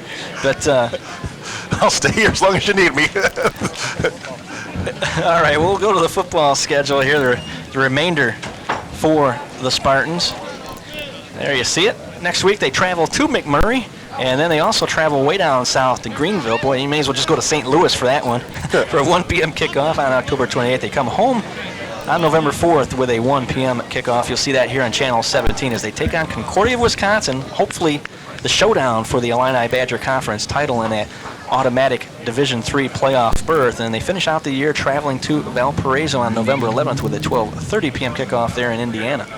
And just to let you know, of course, I've been having some fun doing all the soccer games here on Aurora University Television this fall, and I've got a couple games to go. Matter of fact, on Monday, the men's team is at home against the University of St. Francis for a 3:30 start, and then this coming Saturday, the women's team has a noon contest against Augustana, so a couple of soccer games that I'll be doing this week here at AU Field as well. Well, I've dragged this out pretty much through the whole first half, and so I'll finally get to the other team that was inducted last night in the Hall of Fame. All right. The Athletic Hall of Fame. The 1975 George Williams College women's basketball team as well. A lot of the ladies were here last night, and that team finished 11-1, Mark. That doesn't sound all that remarkable. 1975, back in the infancy of women's sports, that was tremendous. And again, of course, they were not divided up into divisions. Right. Some of their opponents that year, University of Illinois, University of Wisconsin, Illinois State, and Valparaiso, as well as Aurora University, well, Aurora College back at that time. Exactly. As a matter of fact, George Williams College women beat Aurora 49-29 that year, but one of their 11 wins, and they were inducted last night. A good showing by the ladies there as well. That was nice to see. All right, guys, tell you what, I will relinquish my headset. You guys have fun here in the second half. All right, thanks, V. Thanks for stopping in. And also, earlier this morning, some other distinguished alumni were inducted into Aurora University's Hall of Fame, and the AU Outstanding Alumni Award went to Jerry Sondergroth, the 1960 graduate of Aurora U, and some people in the area will know Jerry is very instrumental in East Aurora athletics for many years. Lucette Howell, a 1972 graduate of George Williams College, who happened to be just in line behind me at the buffet line last night, Chris, and she's all the way came from Switzerland. That's where she's living now, from Geneva, Switzerland, and she was inducted last night as well. An outstanding alumni award for George Williams College. The recent alumni award went to Larry Langston, a 92 grad of Aurora U, and Larry is chief of police, here in Aurora as well. Hopefully you haven't met him before in any capacities other than out of uniform for him, I hope. I have never met him while he's been in his uniform, so that's a good thing. Also, the Outstanding Graduate School Alumni Award, Pete Howell from George Williams College, the 73 graduate, and the Roger Parolini Lifetime Achievement Award went to Vernetta Hill, the George Williams College graduate in 1939. Boy, it was easy for me to say all that. In the meantime, the Spartans take the opening second half kickoff. Kip Daniels across the 25 out to about the 28-yard line, when the Spartans will start there. Kip Daniels took that back in, drove right into the pile and got up to the 27-yard line. Let's see what the Spartans offense is going to do here. Got 3 touchdowns so far. 2 of them by Mylon Jones running in. So they'll probably stick to the run game still and Daniels returns out to the 28-yard line. and beat down that defense a little bit more. From their own So the Athletic Hall of Fame banquet last night, the inauguration of the 13th president of Aurora University, Dr. Rebecca Sherrick, was yesterday afternoon as well. There was a play last night, performance of Dracula in Perry Theater. That again is going to be repeated tonight. Handoff inside, Mylon Jones going to get about 4 or 5 yards. Again, the Borealis Theater Company presenting Dracula tonight at 8 p.m. here on campus, and you've got a little inside story about that, right? Yeah, I actually helped backstage. I pushed coffin out, helped with fog machine and some of the props when the actors need some help. It's pretty fun to do and learning a lot. You're looking for a career perhaps in that field, pushing the coffin out kind of thing. You never considered that, probably, huh? Well, I was going to go into coffin pushing for a while, but my career changed. I'm going into television. But my minor is in theater, so being part of that helps me a lot. Oh, indeed. Mylan Jones with a nice run for first down yardage out across the 40 to about the 42-yard line. And Spartans move the chains. I was talking earlier, he wasn't getting the big gains early in the game, but that's because the defense was fresh. Now they're been worn down through the game, and now he's getting his big yardage. And they also had a chance at halftime to talk to him about, how their defense works. Some other activities this morning, then, of course, the alumni baseball, football, women's volleyball as well got together. They just kind of played an unofficial scrimmage, so to speak, this morning. The alumni reunion and awards banquet, just mentioned those people who were recipients of outstanding alumni awards. Looking to pass, he's got a receiver out there. It's tipped in, picked off, underthrown to Pfeiffer, and it's picked off by Corey Roberson. That's his second of the day. Another player from Detroit, Michigan, and the Huskies have a lot of players, or the Muskies, excuse me, have a lot of players from Detroit, Michigan. Well, the Huskies, they're in DeKalb, a little farther away. Yeah.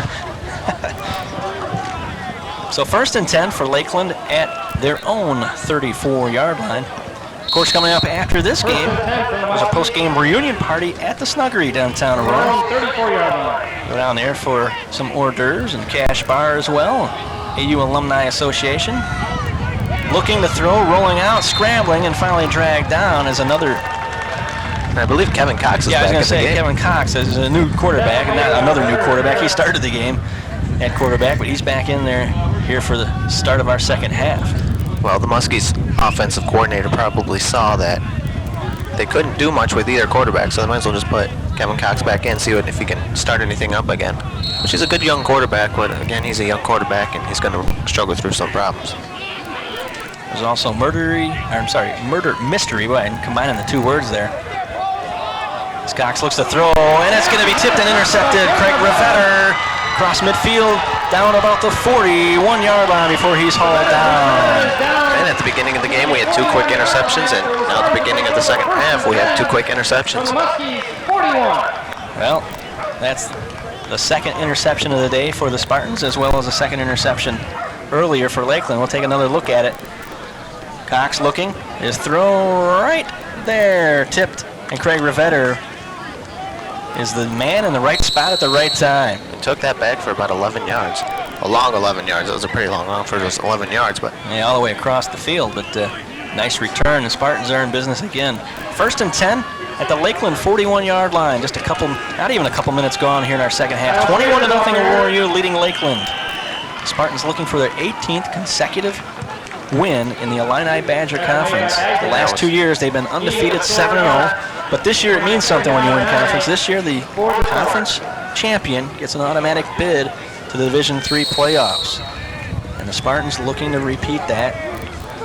And they've got some work cut out for them yet, but so far so good. And looking for another win here today to go to 4-0 in the conference. they started the season off kind of slow, but they're looking pretty unstoppable the past few games. Even in today's game. Oh, he's got Paulie Forsythe. Oh, and Forsythe loses the handle on the football. Oh, my goodness.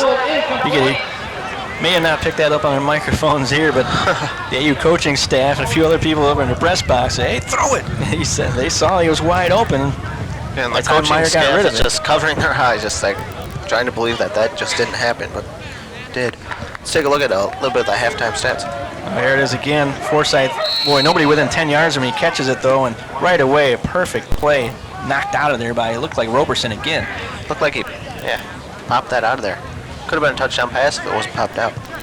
Well, Paulie had to wait for it a little bit too long. So third down and about 9. Shotgun formation this time. 2 wideouts to the right, 1 to the left. 2 running backs in. Looking. He's going to step up. He's going to run now. Mylan Jones throws 1 block. He gets 3. He's got first down and then some. All the way to the 25. And the ball pops free at the end, and the Muskies have it again. Oh, my goodness. Well, that's the second fumble a day for the Spartans. 2 fumbles, 2 interceptions, and turnovers are making a big deal here. I'll go back one more time here. 6 p.m. tonight, murder mystery dinner in the University Banquet Hall. Reservation required, however, Chris, so if you haven't called in by now, you better do it soon. We got a phone up in the booth. I can use that. There's the fumble one more time, and right towards the end of this, Garrett Meyer, again, there's the arm comes in, and he's going to strip him of the football before he goes down. You can see it real well from that angle, but the ball was loose on the other side of it. And our studio crew is getting their work cut out for them today. There are lots of replays. We got to thank them for that. No gain on the play. Second down and 10 for the Muskies. Crew doing a great job. Director Matt Neller, operations manager Nadine Martinez, who basically that means she does just a little bit of everything. A little bit. She does a lot of everything for the there you studio. go, a lot of everything. Does a great job at it. 2nd and 10 from the 25. Lakeland still looking to get on the board. This is Lupke back in at quarterback. He dumps it off. Lupke's pass is complete. To David Wolf, and he's only going to get about 3-4 yards where the Spartans smother him. Looked like he was tackled by his own player, number 72, Michael Hansen. Ran right into him and just took him down. Hansen couldn't get out of the way, and Corey Harris was right there with Todd Bassich to drag him down. 3rd and 8. Spartan defense, again, has not given up any points in the second half all season long. 5 games so far. They're hoping to keep that streak intact here today. Well, I was looking for the number for that murder mystery dinner, but I don't really see one. I guess we'll have to.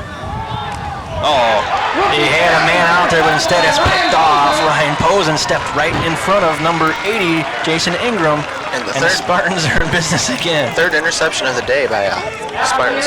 And let's take a look at that replay again. Lupke looking to the left and throws a wobbler, and boy, Ryan just stepped right in front of him. A little hook pattern, and he read it all the way. And again, Aurora U with great field position, 1st and 10 at Lakeland's 30-yard line. If you're a football fan, this second half's already pretty exciting. 4 turnovers on 4 drives. Well, going back and forth. Spartans looking to take advantage of this one. They've had their opportunities in the first half to really blow it open. Not that a 21-0 lead isn't already pretty big, but it could have been a lot more. As a good hard run by Kyle Schrader, going to be close to the 1st down. And the officials haven't signaled yet, but it looks like it's 2nd down, 2nd and 1. Some of the stats here, Aurora has held the ball longer, but only by about a minute and a half, so time of possession not playing a big part of this game. The rushing, they already have 109 yards though, so that's something to look forward to for the second half. And that's what they're going to do as a running team. Kyle Schrader with the 1st down yardage. Yeah, we went over these numbers real quick. Mark Vasco and I did. And First down, Spartans. Spartans dominating in most areas. In one area I'm glad they're not dominating in. That first half they only had 1 penalty for 10 yards, and that's a refreshing change from what they did the first couple games of the season, where they were averaging in double figures in penalties practically. Something that Jim Scott's teams normally don't do. Mylan Jones, again the ball carrier. He's going to pick up a quick 4 or 5 as he dives inside the 10-yard line to about the 7. And the Spartans are really improving on the things that they had problems with at the beginning of the season, and you probably credit a lot of that to Coach Scott and his coaching staff, that players respect them enough to when they talk, they listen. Indeed, and one of the guys they listened to was that one you just saw there a moment ago, defensive coordinator John Cooper. Hand off, this time Joe Schmidt close to the end zone and almost lost the handle on the football. He's down at about the 1. But yeah, John Cooper has been with Jim Scott ever since he started things up in '86. Those two have been coaches here at Aurora U the whole time, and nobody watches more film than Coach Coop. I tell you what, he should get a job at Blockbuster. Hand off. Kyle Frazier, and he goes in standing up. Touchdown, Spartans. And the Spartans have a nice cushiony lead with 9:40 left in the 3rd quarter. Or 3rd quarter, yes. Second half. Kyle Schrader goes in standing up. Kyle Schrader. 1-yard touchdown plunge, and I'm even gonna write it down as that 1-yard plunge. How about that?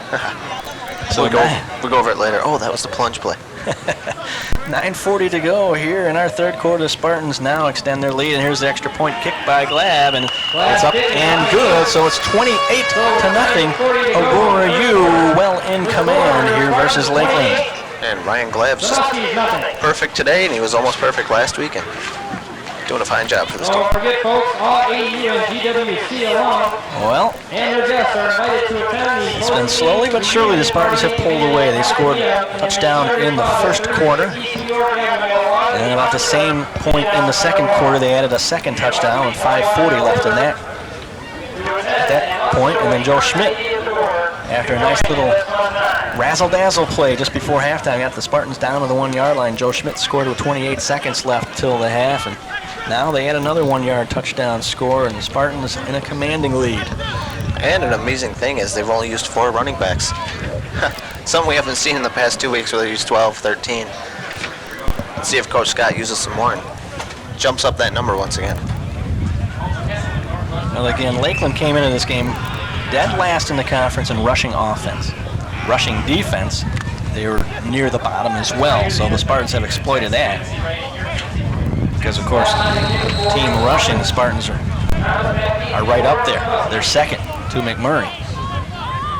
And contrasting styles, the Spartans running and mixing some passes in today, but Lakeland definitely primarily a passing success is what has been successful for them. Is nice return here by Calvin Thompson, still on his feet, bouncing off tackles before he's finally brought down. Looked like 56 there, Zach Zayer. Sophomore from Flanagan, Illinois, attended Flanagan High School. It's a pretty big sophomore too, 6'1", 200 pounds. Nice big linebacker for us in there. And it's been the interceptions that have been the story here for Aurora U today. 3 on the day, 1 in the first half and 2 in the second half already, and we're not even halfway through. Well, Kevin Cox came into this game 3rd in the conference in passing, individual passing, but he has not had a very good day by his standards. And Lupke will come out here again for another series, and his swing pass out to the running back is bobbled and finally hauled in by Zablocki, but he had to lose his balance just to catch the ball, and a flag flies towards the end of that play. I didn't see it, but the flag flew. And let's see what the ref's going to call there. Oh, Spartans got a late hit in on Lupke. Personal roughing the passer, a personal foul there. Might have been number 99 who committed that foul. Joe Thompson, a senior from Pontiac, Illinois. Well, some of the other individuals, after they walk off that yardage, second in the conference, punt returns, Kip Daniels, averaging 13 yards a return. Swigum is actually 5th on the list. Also individual punting, Heinemeyer is 2nd, although he hasn't done the punting for them today. I'm not sure what the story is there. We didn't get a report that he was hurt or anything. Lupke scrambles and is finally dragged down for the sack. By Jeremy Benson there. And Bashage.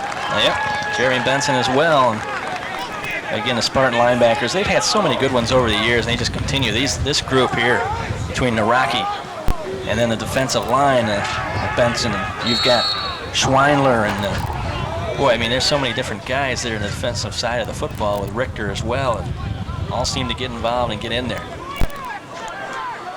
A lot of them are seniors that we're going to probably be losing after this year, unfortunately, but we got some good players coming up through the ranks that can take their place and do a good job.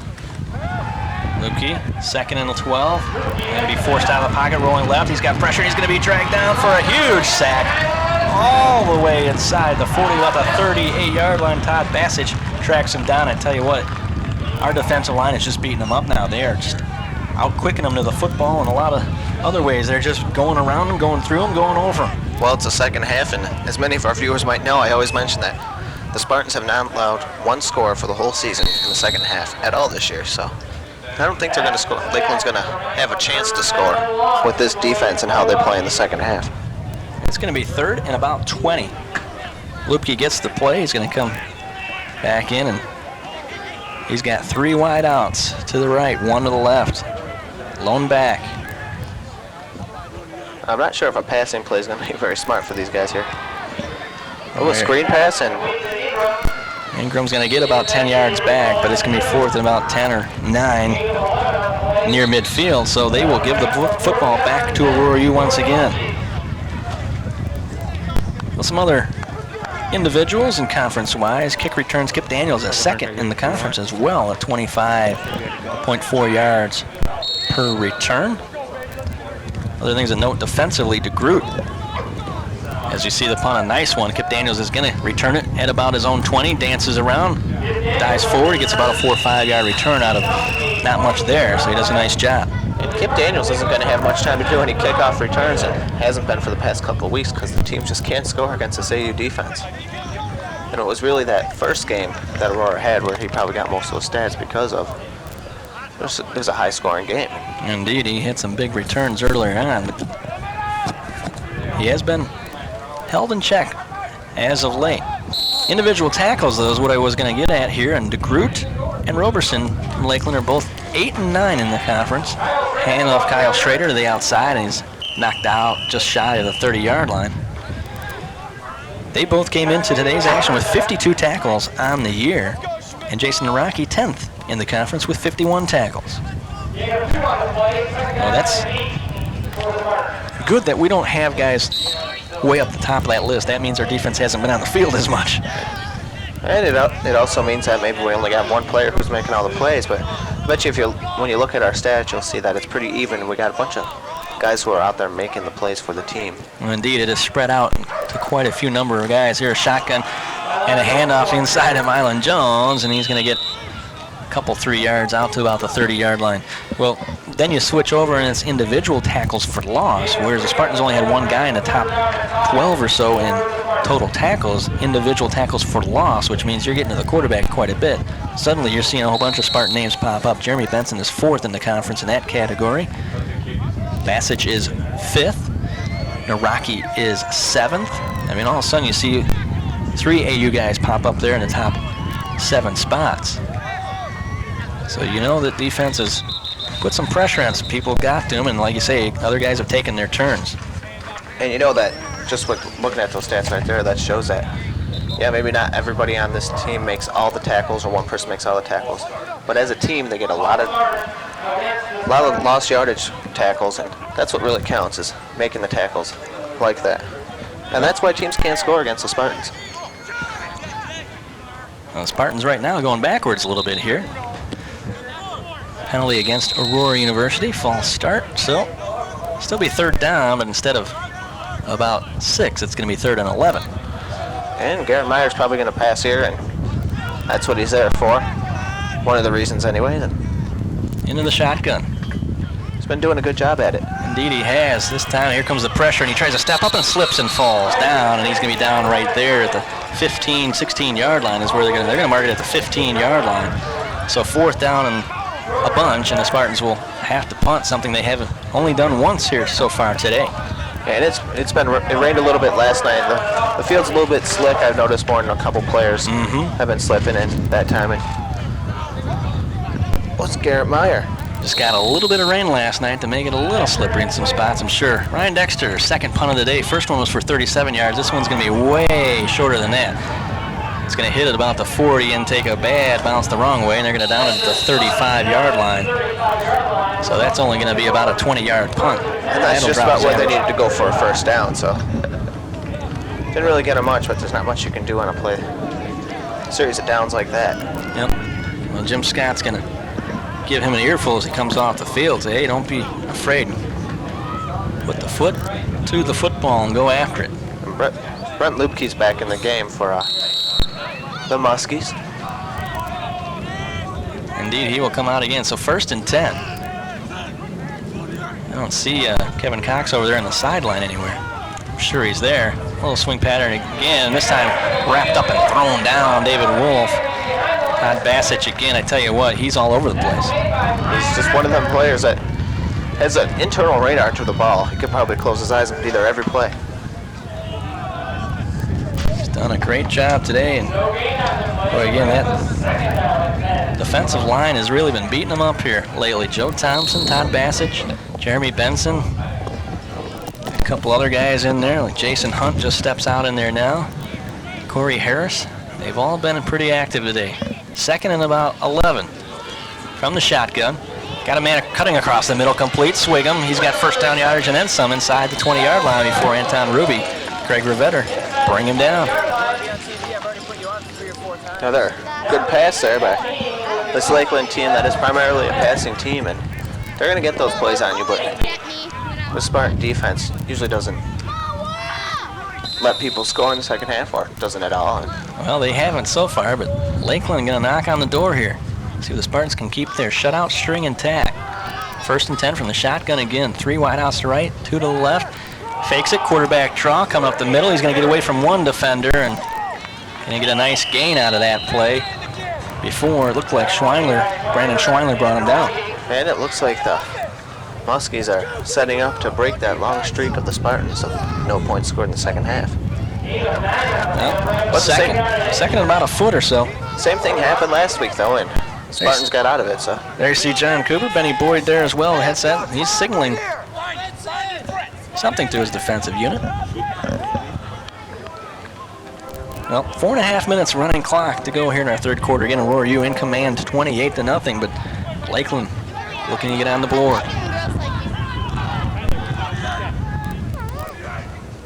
This is Lupke looking left, and he dumps it out there, incomplete, overthrew his receiver, Kerry Johnson out there, the senior from Palmyra, Wisconsin. And I could suspect that the Muskies are going to pound this ball real quick and try to get that first down so they have more sets to get that touchdown. They don't want to settle with the field goal here. Field goal's not going to help them much considering they're down 28-0. Indeed. They need to get 6. 3 does not do them a whole lot. Third and very short play coming up. 3 wideouts to the left. Indeed, it is a quarterback sneak. The Spartans, Schweinler recognized it, but by the time he gets there to hit him, it looks like he's got the first down and then some. Big pile of bodies right there. You see 45 made the hit, and he's going to help him up afterwards. So first and goal now for Lakeland as they head to that north end zone. And there's a field judge. Yep, some of the homecoming crowd down there at that end of the field. Not as big a crowd as we've seen down there in the years past for homecoming, but a pretty big crowd all the way around the place here today, as you might suspect on a beautiful day for homecoming. We had the biggest crowd that we've had all season, I believe. And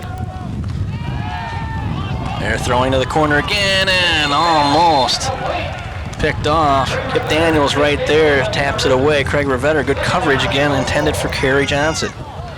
And thankfully there was no flag on that play, but that's just good defense by the Spartans. And the only thing that Lakeland's been able to do against this Spartans team is run the ball. They're a passing team, but they've only been able to run the ball. Second half, they had 72 yards running and only 56 passing. So the passing game really isn't what it should be. Second and goal from the 8-yard line. See what the Spartan defense can make a great stand here. Keep their shutout streak alive.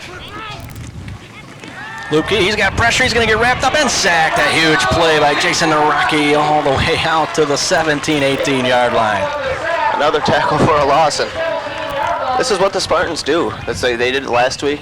Eureka was in scoring position, and the defense stepped up and brought them back about 20 yards. And looking to do that again. Well, every time they've needed a big defensive play, somebody has come up and made it. Spartans putting the pressure on, and whether it be Jeremy Benson, Brian Richter, Jason Haraki, I mean, you name it. There's a huge list of players here on this defense that make these big plays for this team. Third and goal from the 17, the shotgun. Again, Lupke. Here comes the pressure up the middle. He bounces out to the left, looking for a receiver. He's going to dump a short one out there. He's got Swigum, and he underthrows him on a little touch pass. Swigum shoulda, coulda had it there at about the 5-yard line. He would have got hit immediately by a couple of Spartans, but at least they would have been in business at a 4th and goal at the 5. Instead, they're 4th and goal from the 17. And that's, hopefully they don't got a good field goal kicker. And I don't think they're going to go for a field goal. They're going to go right for this touchdown here. Well, indeed. Again, field goal does them no good. Yeah, it's 28-0 Aurora U. There you see some of the fans. That must have been a Lakeland fan. He wasn't too thrilled there, it didn't look like. And the crowd's actually making some noise. I can hear them all the way up here. Really lively crowd.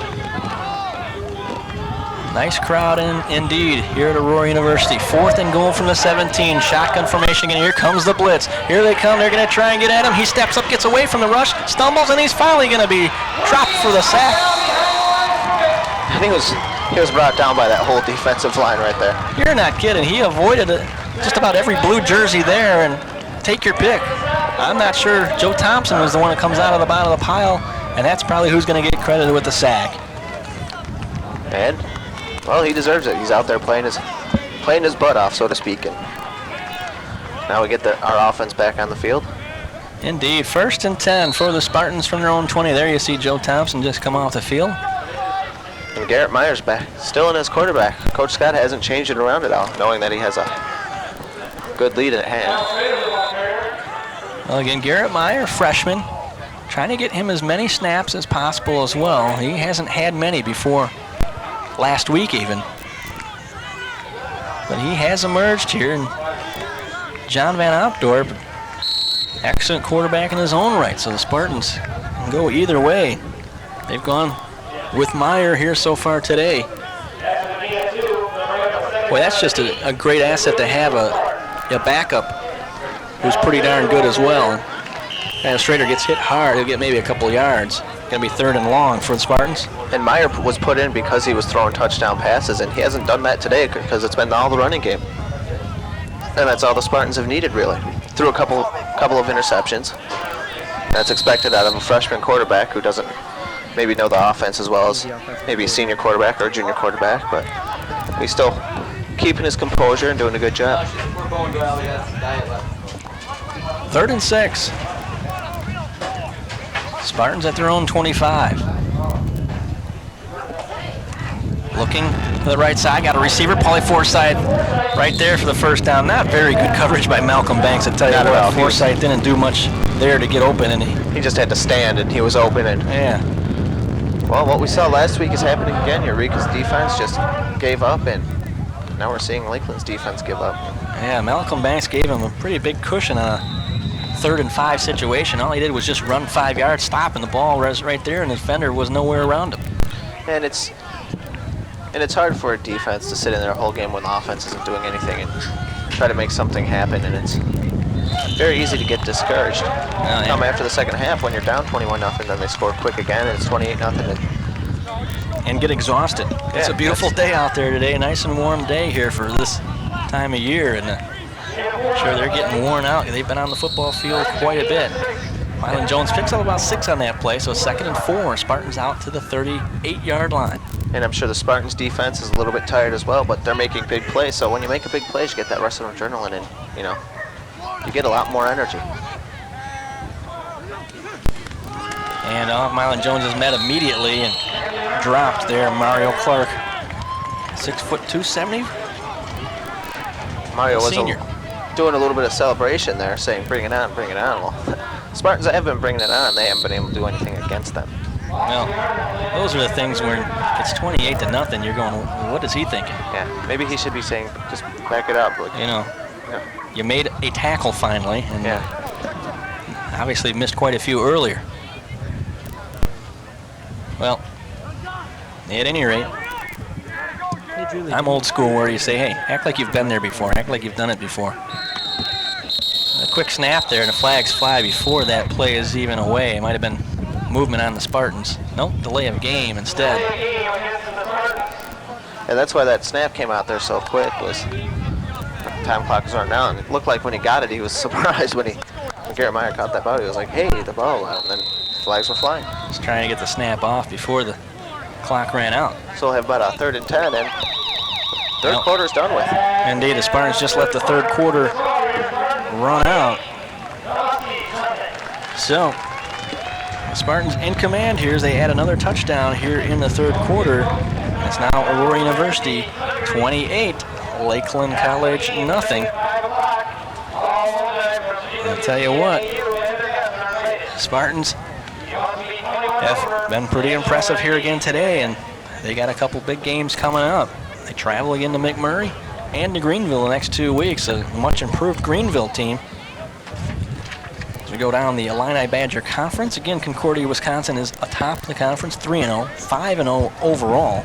Spartans also 3-0 before today's action, looking to be 4-0 now, and 3-2 overall. Benedictine Eagles are 2-1 in conference, as are the Lakeland Muskies, also 2-1. Both those schools are 2-3 overall.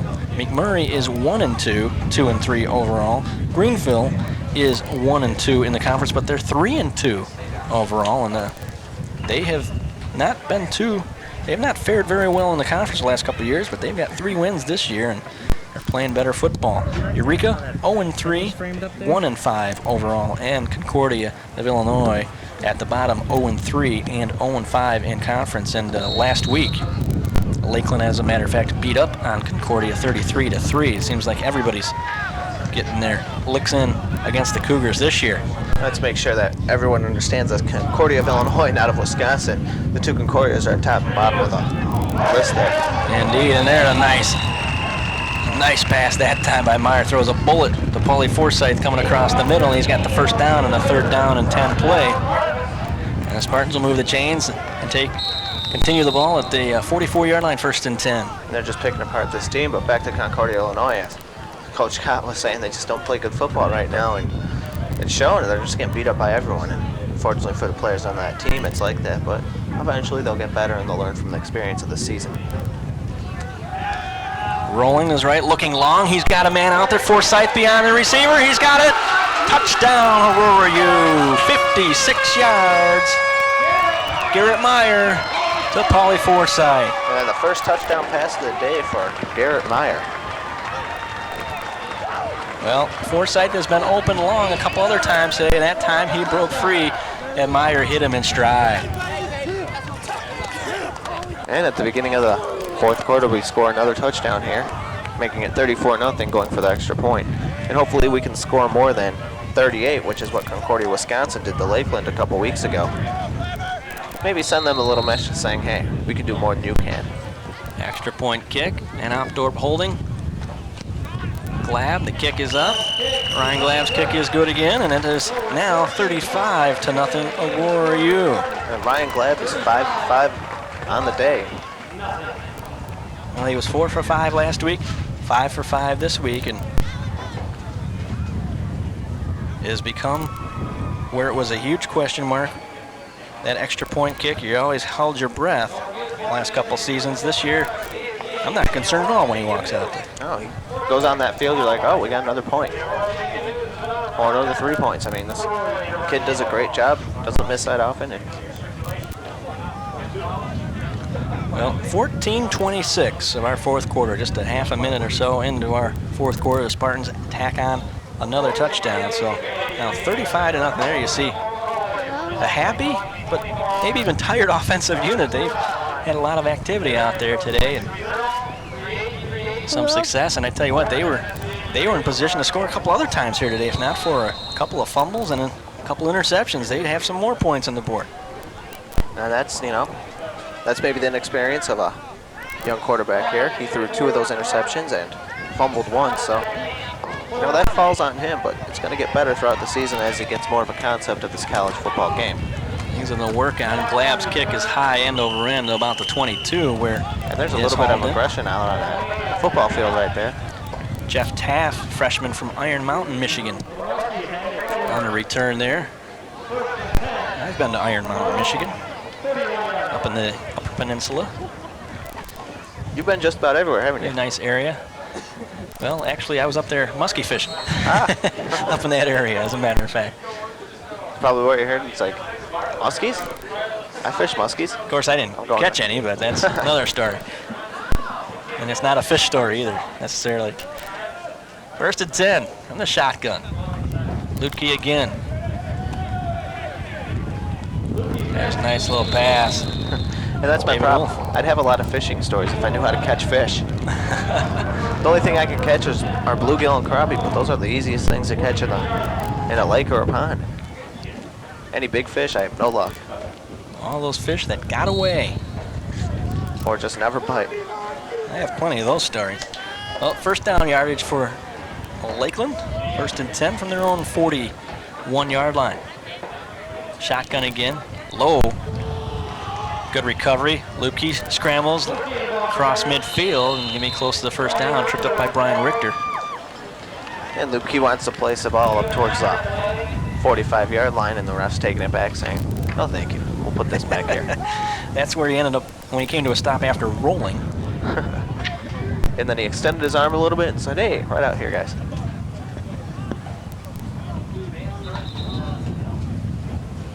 Well, Dr. Rebecca Sherrick took over as president of Aurora University on July 1st, but she was officially inaugurated yesterday in a ceremony at the Aurora University quad underneath the big tent. And she, of course, replaces Tom Zarl and his wife Nancy, who were here for a dozen years. And I thought it was kind of interesting looking at some of their comments from one of the send-offs. And some advice that Tom passed along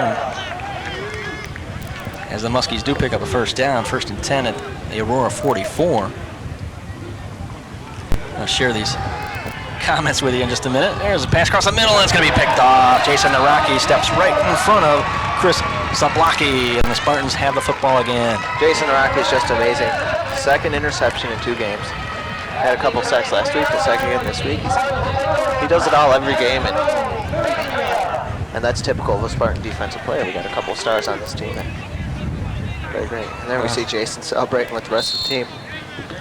He gets a lot of high fives right there, and he's having a great day again today. Well, that's what you expect from one of your big team leaders. Naraki, the senior from Crystal Lake South High School.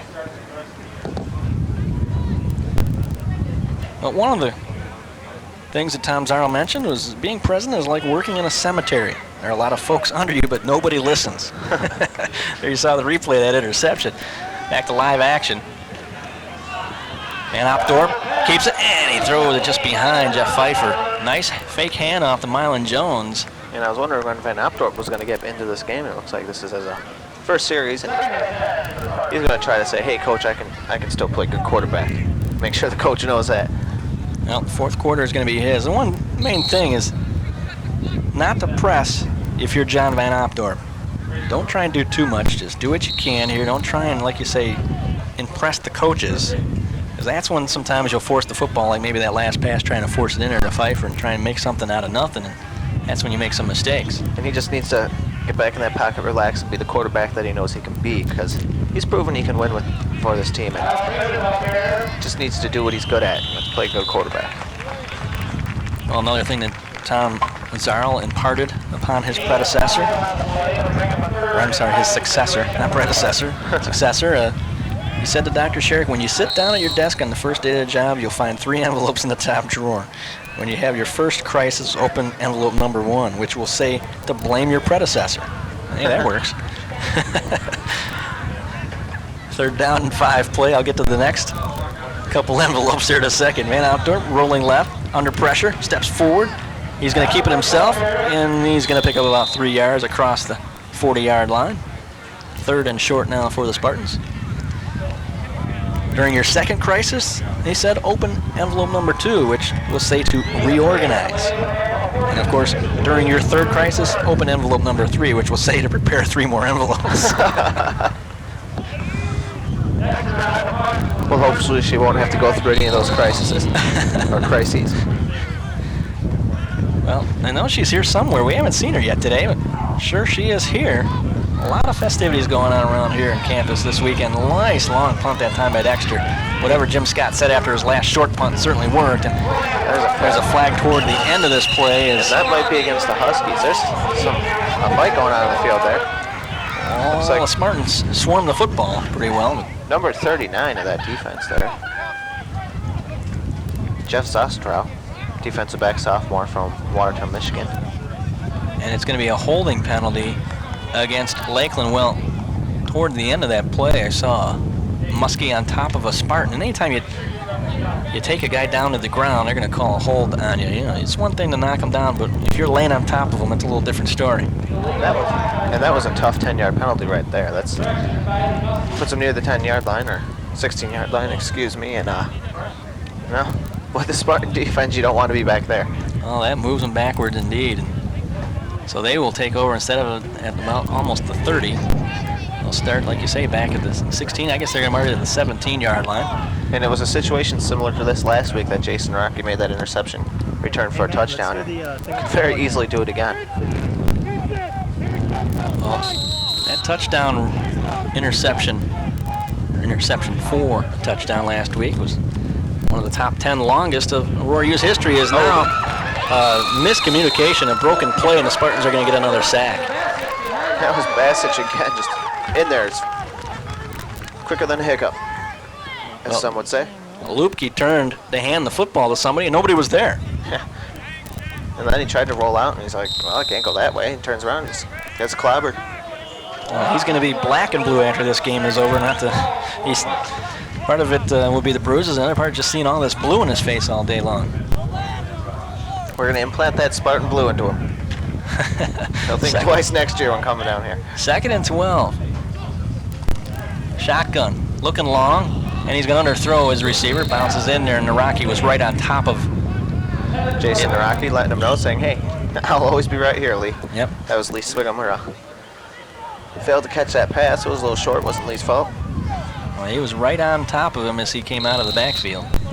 Picked him up. Spartan defense has been outstanding all day long, making some huge plays. And Lee Wiggum is a senior as well, so this is the last year Naraki and Lee Wiggum will have to face each other. The Spartans will lose some good players after this one's all said and done, for next year anyway, to graduation. They're looking for postseason first. Now he dumps it out there, and it's just flat out dropped. Kerry Johnson had it, but he heard footsteps. Ryan Posen was right on top of him, and he was going to be short of the first down anyway. And so it'll be 4th and 12, and they will have to punt again. This time, standing at his goal line will be Bangston. And you said graduate, which is important. With Division III colleges, you get players who are here to graduate. They're here to play sports too, but they want to graduate. You don't see that in like Division I schools. Fair players are in it just to be famous. And these players here to get an education. Well, fair catch by Kip Daniels. Takes it at the 40-yard line. The Spartans will be in business there, 1st and 10, and you're right about that. I mean, at this level, you see things you don't see at big-time college football, where I think a lot more of those players have professional aspirations. Here, the guys play for the love of the game, whether it's football, basketball, baseball, whatever. And they come out of the school, you know, they may not be NFL players, but they come out smart people and with a good experience in the school sporting environment. Hand off inside. First time today we've seen Luke Schumacher, freshman from Morrison, Illinois, with the hand up. And we're starting to see more running backs for the Spartans now. Indeed, the Spartans with some wholesale substitutions, so to speak. Nearing the 10.5-minute mark left here in our game. Spartans in command, 35-0. As you're watching Aurora University Television, Channel 17, a live broadcast of Spartan football here on Saturday, October 14th. This will be played back, I believe, again on Monday night. Joe Schmidt, the ball carrier, knocked down hard, but he's going to be close to the first down. I think he's got it. And Joe Schmidt coming into this game had 197 net yards for the season, averaging 5.5 yards per carry and a touchdown. Yep. So he's not a bad runner at all. We have a lot of those players. The officials timeout, an injury on the field. Lakeland Muskie is down. There you see it. Again, I'm Steve Moga along with Chris Klavinsky, junior communications major from Geneva and the host of Spartan Spotlight, which can be seen when again, Chris? Thursday and Friday nights at 7:30. Thursday and Friday nights, 7:30. Indeed, tune into that to get all the inside scoop on all the Spartan sports. Again, this week, Chris is going to have. Well, I'm going to try. I'm hoping to have Jim Scott and Tom Waters. Tom Waters is, of course, the head soccer coach for the men's.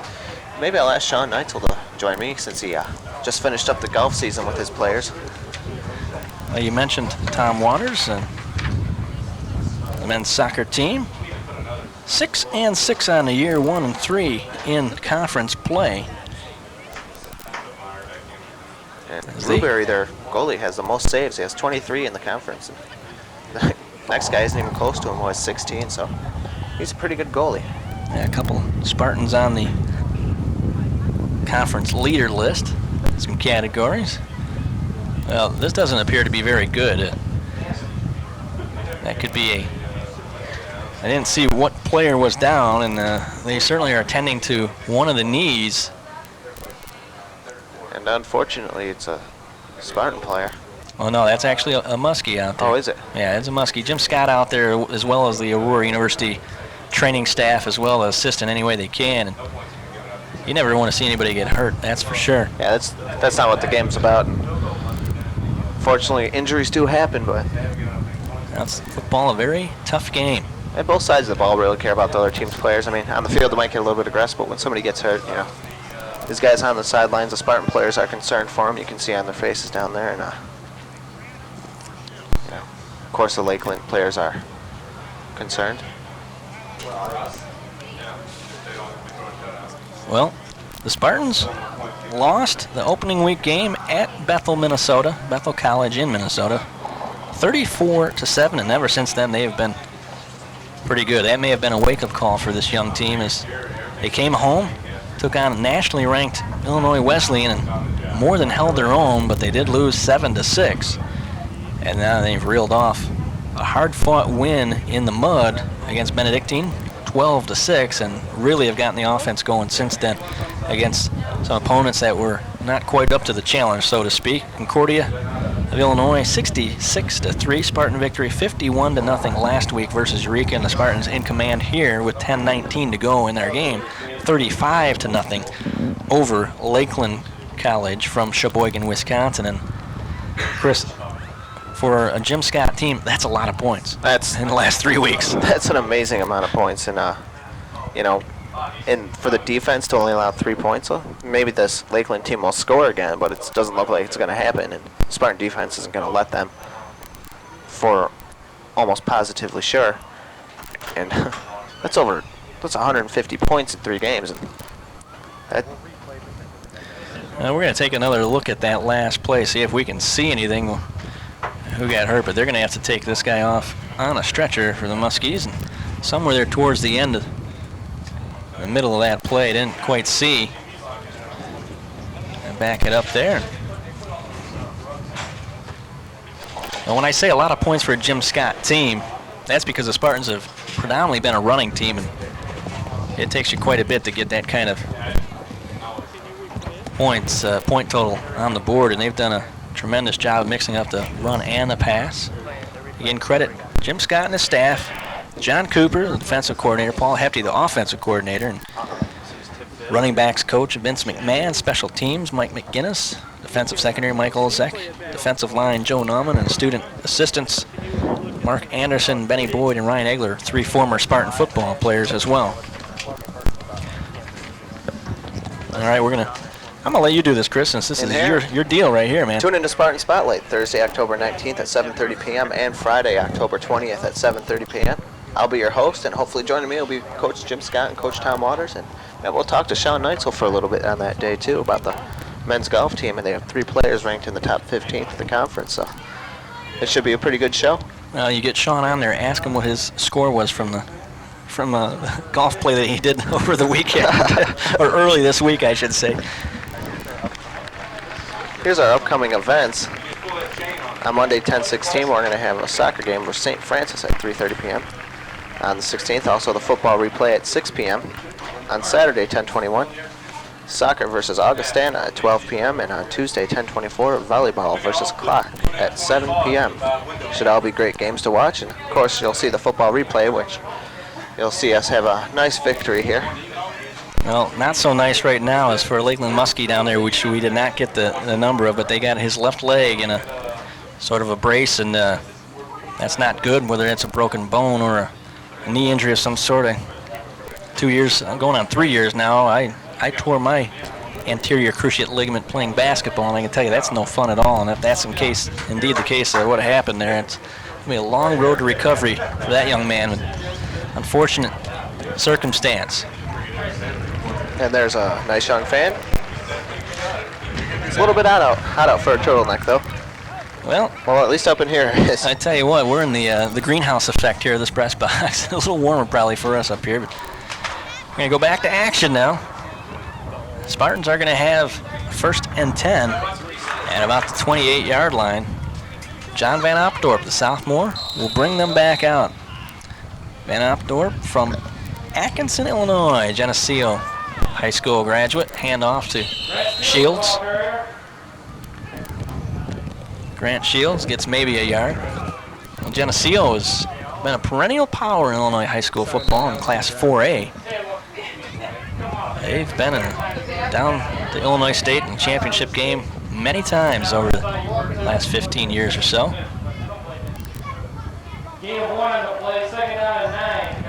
Well, they are going to give them a yard gain, 2nd and 9. As a matter of fact, Oswego High School beat them for the 4A title. Back almost, wow, that's almost 10 years ago now. Like, I believe 93 was the year. 93, 94, so I'm sure, let me see, no, 92 I guess was the correct year. I'm sure somebody at home will correct me on that. They'll be sure to get a hold of the studio and let everyone in the studio know what the correct year was. Harms gets close to the first down. It's going to be 3rd and 1 at about the 19-yard line. Well, you mentioned Jim Scott possibly being one of your guests. You know, you gotta give out that address. People want to write in, send stuff to you for the show. And off dive on the left side is Luke Schumacher. Again, send your questions or whatnot to Aurora University, 347 South Gladstone Avenue, Aurora, Illinois, 60506. And of course, care of Spartan Spotlight in the TV studio. And that should do it. Or just send it to Chris's house. Yeah, just send it straight to me. And if anyone's interested in having any particular questions asked, your questions, or you want to write in and correct me. Or Schumacher again. He's going to be dragged down, but not before he gets about 4 or 5 yards. Kind of whipped around and thrown down there. Spartans looking to tack on another touchdown, and if they tack on that other touchdown, they scored more than Concordia, Wisconsin against this team, and that's a small victory within itself. The game's a nice victory, but to be able to do better than the other conference leader is also a good thing to do. You bring up Concordia. The Spartans working towards the showdown with them November 4th. Van Opdorp on the keeper, works his way, and he's going to be close to the first down. Near the 5-yard line, actually about the 7. The Spartans again, November 4th, their last home game of the year. We'll have it here for you live on Channel 17 again, as usual. And that one will be a 1 p.m. kickoff. Remember that, 1 p.m., not 1:30. Well, Muskie limps off the field. Lucas Grankervitz. There's a quick pitch. Shields has it close to the end zone. No signal. They're going to have him It's down a inside touchdown. the 1. Well, now they do. The official on the far side says touchdown. The official on this side did not signal. Nonetheless, Grant Shields, 11-yard touchdown run. Boy, Van Opdorp he got hit just before he was able to get that, or just as he was getting that pitch away. And that's Spartans are now averaging 50 points per game in their past 3 games. And for any team that's coming up against them, they got to be like singing us out, oh geez. And a lot of it isn't just the Spartans, it's the other team giving up. Extra point attempt and whistles and flags before. Well, let's see. Illegal procedure against the Spartans, so that'll just back it up 5 yards. Not a big difference, not much of a wind here at all, so that shouldn't affect things at all. It'll give Ryan Glab some extra practice and longer kicks. Oh, Ryan Glab. Ken Mack just came in and replaced Ryan Glab on that kick. Well, that was interesting. All right, so maybe Coach Scott feels that Ken Mack has a little better of a leg and get the distance better than Ryan can. Oh, here we go. Not exactly sure. It's up there. Oh, and it hits the upright. The right upright is no good. Ken Mack attempted the extra point, and Spartans are still in command, however. 41-0 here. Aurora U leads with 7:25 to go. And it's, barring a miracle, the Spartans are going to be 4-0 in the Illini-Badger Conference. And I don't think any miracle can get you up from a 41-point deficit.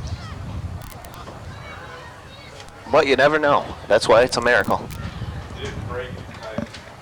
Boy, that'd be an awful lot of touchdowns quickly and onside kicks that you recover. Oh, yes. Boy, oh boy. onside kicks, interceptions, fumble recoveries. You'd have to do it all. You'd probably be able to do one play per set of downs to get that touchdown. Well, Ken Mack now will kick off for the Spartans after the extra point attempt, and that's the first thing today, other than maybe a couple fumbles and a couple interceptions, that the Spartans have done wrong. They have been in command ever since midway through the second quarter, when they kind of asserted themselves and really took over just before halftime to make it 21-0 with a late touchdown. There's a return, and it just buried just across the 20, about the 23-yard line was Roberson. And Coach Scott isn't wearing his headset anymore, so he's got to be all right with what's going on in this game. Doesn't need to call out any of his special plays like we saw in the first half. Well, some of the Spartans celebrating on the sidelines, and we didn't see that on camera, but I happened to look down the starters for the defensive unit, making some, Jeremy Benson in particular, making some motions like he just hooked a muskie. He's fishing out there, and he just hooked the big one. There's a new number we haven't seen yet today. The handoff goes to Jason Taylor Dawkins. 5'7", 155, sophomore from Racine, Wisconsin. He's going to pick up about 6 quick yards. And we got a nice, fresh, young defense out there now. There's Jim Scott pacing the sidelines as he usually does, but like you said, he took the headsets off now. And I would say he's relaxed a little bit, but I know better than that. There's Chris Mitchell saying, "Hey, Coach, I know my arm's hurt, but you can put me in." There's the rest of the team right there. Offensive unit, I believe. Quick pass, dumped out to the outside. Ingram, and he breaks a couple tackles, still on his feet. Across the 40, finally brought down there, but he's going to have the first down. Looked like brought down by Jeremy Deutsch and number 30, I believe, Jack Trudinsky. And Jack Trudinsky there as well, the freshman from Glendale Heights and Lombard North High School. 1st and 10 for Lakeland, just across the 40-yard line. Their 40-yard line, that is. There was Paulie Forsyth, quick shot at him. He's had a pretty good day. As of all the Spartans, really. Including Garrett Meyer, even though he threw those 2 interceptions, had 1 fumble. Led his team to victory. Quick screen pass. Another quick screen indeed, and boy, the Spartans were all over at that time. Take your pick.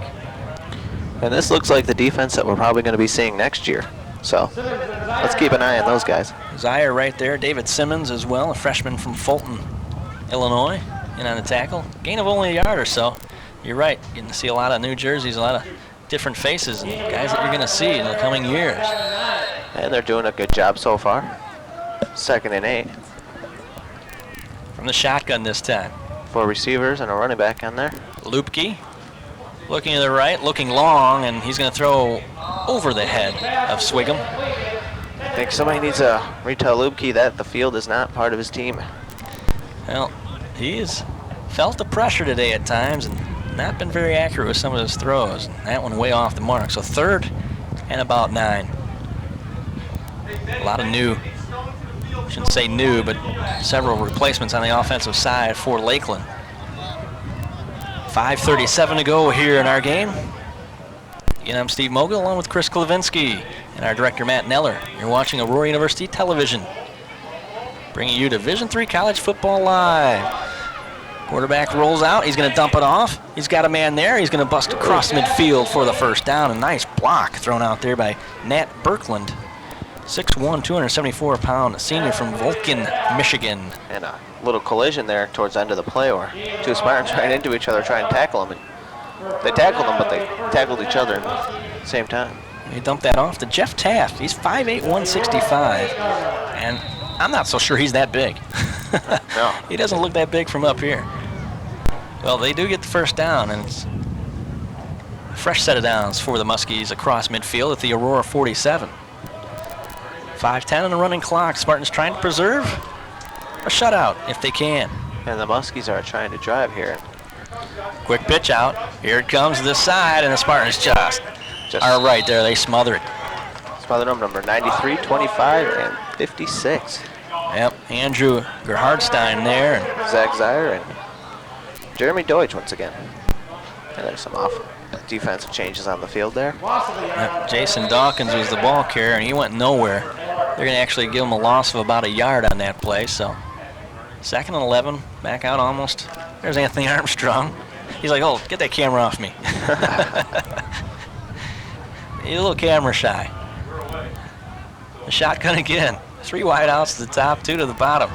Looking at side, knocked down. Great defensive play right there by Jermaine Turnage. He's the guy who came through with a big play here a couple of weeks ago with a block punt to really spring the Spartans to victory and against Benedictine, and there he comes up with a nice play now. And once again, it's not just the starters that are making all the plays and that can only make the plays. You got a lot of young players in the wings waiting to get in there, and right now they're in there, and they're showing that they can do something here. Turnage is a junior from East Aurora High School right here in town. Just the other side of town, that is. Boy, what a beautiful day here at Aurora U. What a great day for all the homecoming festivities and football. So far, it's been a real happy day. This time, scrambling. Turnage has got him, and other Spartans are going to come along and help finish him off, but not before about a 5-yard pickup by Lupke on the scramble. But it's going to be 4th and about 5. Number 56 was a little bit slow to get up, Zach Sire, but he's up, he's doing okay. Looks like they're going to take him off the field for a second. Well, Z Square is seeing stars instead, maybe a little staggers a little bit as he comes off there. Did you call him Z Squared? Yes, I did. Zach Zier. Well, here comes the punting unit. 4th and 5 situation, so they're going to punt it away. So again, Brian at Bankston, 6'2", 239-pound punter. You don't see that too often. The guy quite that big is your punter. He looks more like a linebacker than he does a punter. Boy, well, I guess what? The rest of his teammates weren't expecting them to punt either, so he calls timeout because they have all of 1, 2, 3, 4, 5, 10 guys. There you go. They had 10 guys on the field, so he calls timeout instead of getting the penalty. So with 3:39 to go here, the Spartans in command, 41-0. And they're going to stay in command. And the Muskies are punting right here. I don't know, if I was their coach, I would say, hey, we're going to most likely going to lose here. Let's just go through our playbook, see what we can do to prepare for our next game here. But instead, just going to punt it away. But of course, I'm not a college football coach, and I don't have that experience behind me, so. Oh, here we go. 4th down. Rob Bigham stands about his own 10-yard line for the Spartans. From the 40, Bankston. Not much pressure by the Spartans, and he shanks it off to the left. Oh, my. And where's that ref going to place it? Oh. That's going to go all about 12 yards. Thought that was going to be up a little bit closer to the end zone for the Spartans, but either way, they'll take it where it's at because they know they got this game in the bag with about 3:35 left in the game. Indeed, 3:35, Spartans, some happy ones there along the sideline. Starting to celebrate a little bit. They can feel it. 18 in a row for Aurora U and counting as they go for 19 next week at McMurray in Jacksonville, Illinois. And then follow that up at Greenville. A little farther road trip even. And if there's a team that does happen to beat them in this conference, it's going to be a huge victory for that team. They're going to be able to say, hey, you know what? We beat the team that's had the longest win streak in our conference. So. Well, there you go. And Spartans will look to go into that game versus Concordia, Wisconsin with a 20-game winning streak, conference winning streak, and postseason bid on the line. And, that's the challenge for this coaching staff, to make sure that you're prepared the next 2 weeks and don't have letdown with this team, and keep them focused on the task at hand when you're playing a couple lesser opponents, so to speak, in McMurray and Greenville, who were both 1 and 2 in the conference before today's action. So, but they still proven they can win games, and you can't take that for granted. You got to make sure that you're playing a team that you're planning to win, not just to play. And with teams that, like, if it was like Eureka again, they knew what to expect out of Eureka, and an easy win at that. You can't take all teams like that. The season's not going to be like that, although it's been like that for the past 3 games. They're going to come into some pretty big challenges coming up here. Well, 3rd and 6 at the 40-yard line. Van Opdorp comes up. 2 wideouts to the left. One of the right backs in the eye.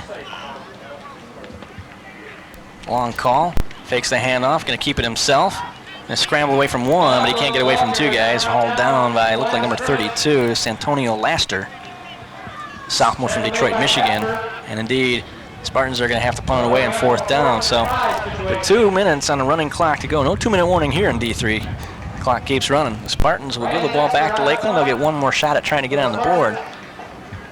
But it's been a very happy, successful day here at Aurora University for homecoming. And if Lakeland can have one little moral victory out of this all, they could try to score here and get a score and be the first team to do it in the second half against the Spartans. Indeed, the Spartans trying to keep that string intact. No second half points all season. That's a testament to Jim Scott and John Cooper and the adjustments to the defensive side of the football makes it halftime. Here's a punt, a great punt by Dexter, and it's fielded way back at about the 15 and hauled down at the 16, 17-yard line maybe is Lee Swigum. But another Muskie down on the play near midfield, and they have to have another official's timeout probably. Looks like it's number 40, I believe. It's Brian Bingston. Yeah, senior from Quincy, Michigan. There. Hey, how did he get that crown? He's our King Spartan. Is he holding that? He must be keeping it warm, as you might say. I mean, Jeremy Benson's the king. Who's that guy? He's an imposter. Well, Jeremy Benson's playing a football game here and has to have somebody keep that crown warm. Yep. I'm sure he's taking good care of it for him. There you see, happy homecoming crowd, some of them anyway. The stands have thinned out a little bit. This one's been over for a while. Speaking of that, I wonder if my wife is still watching at home. And if you are, Pam, hello, and hello to my little guy, Joshua.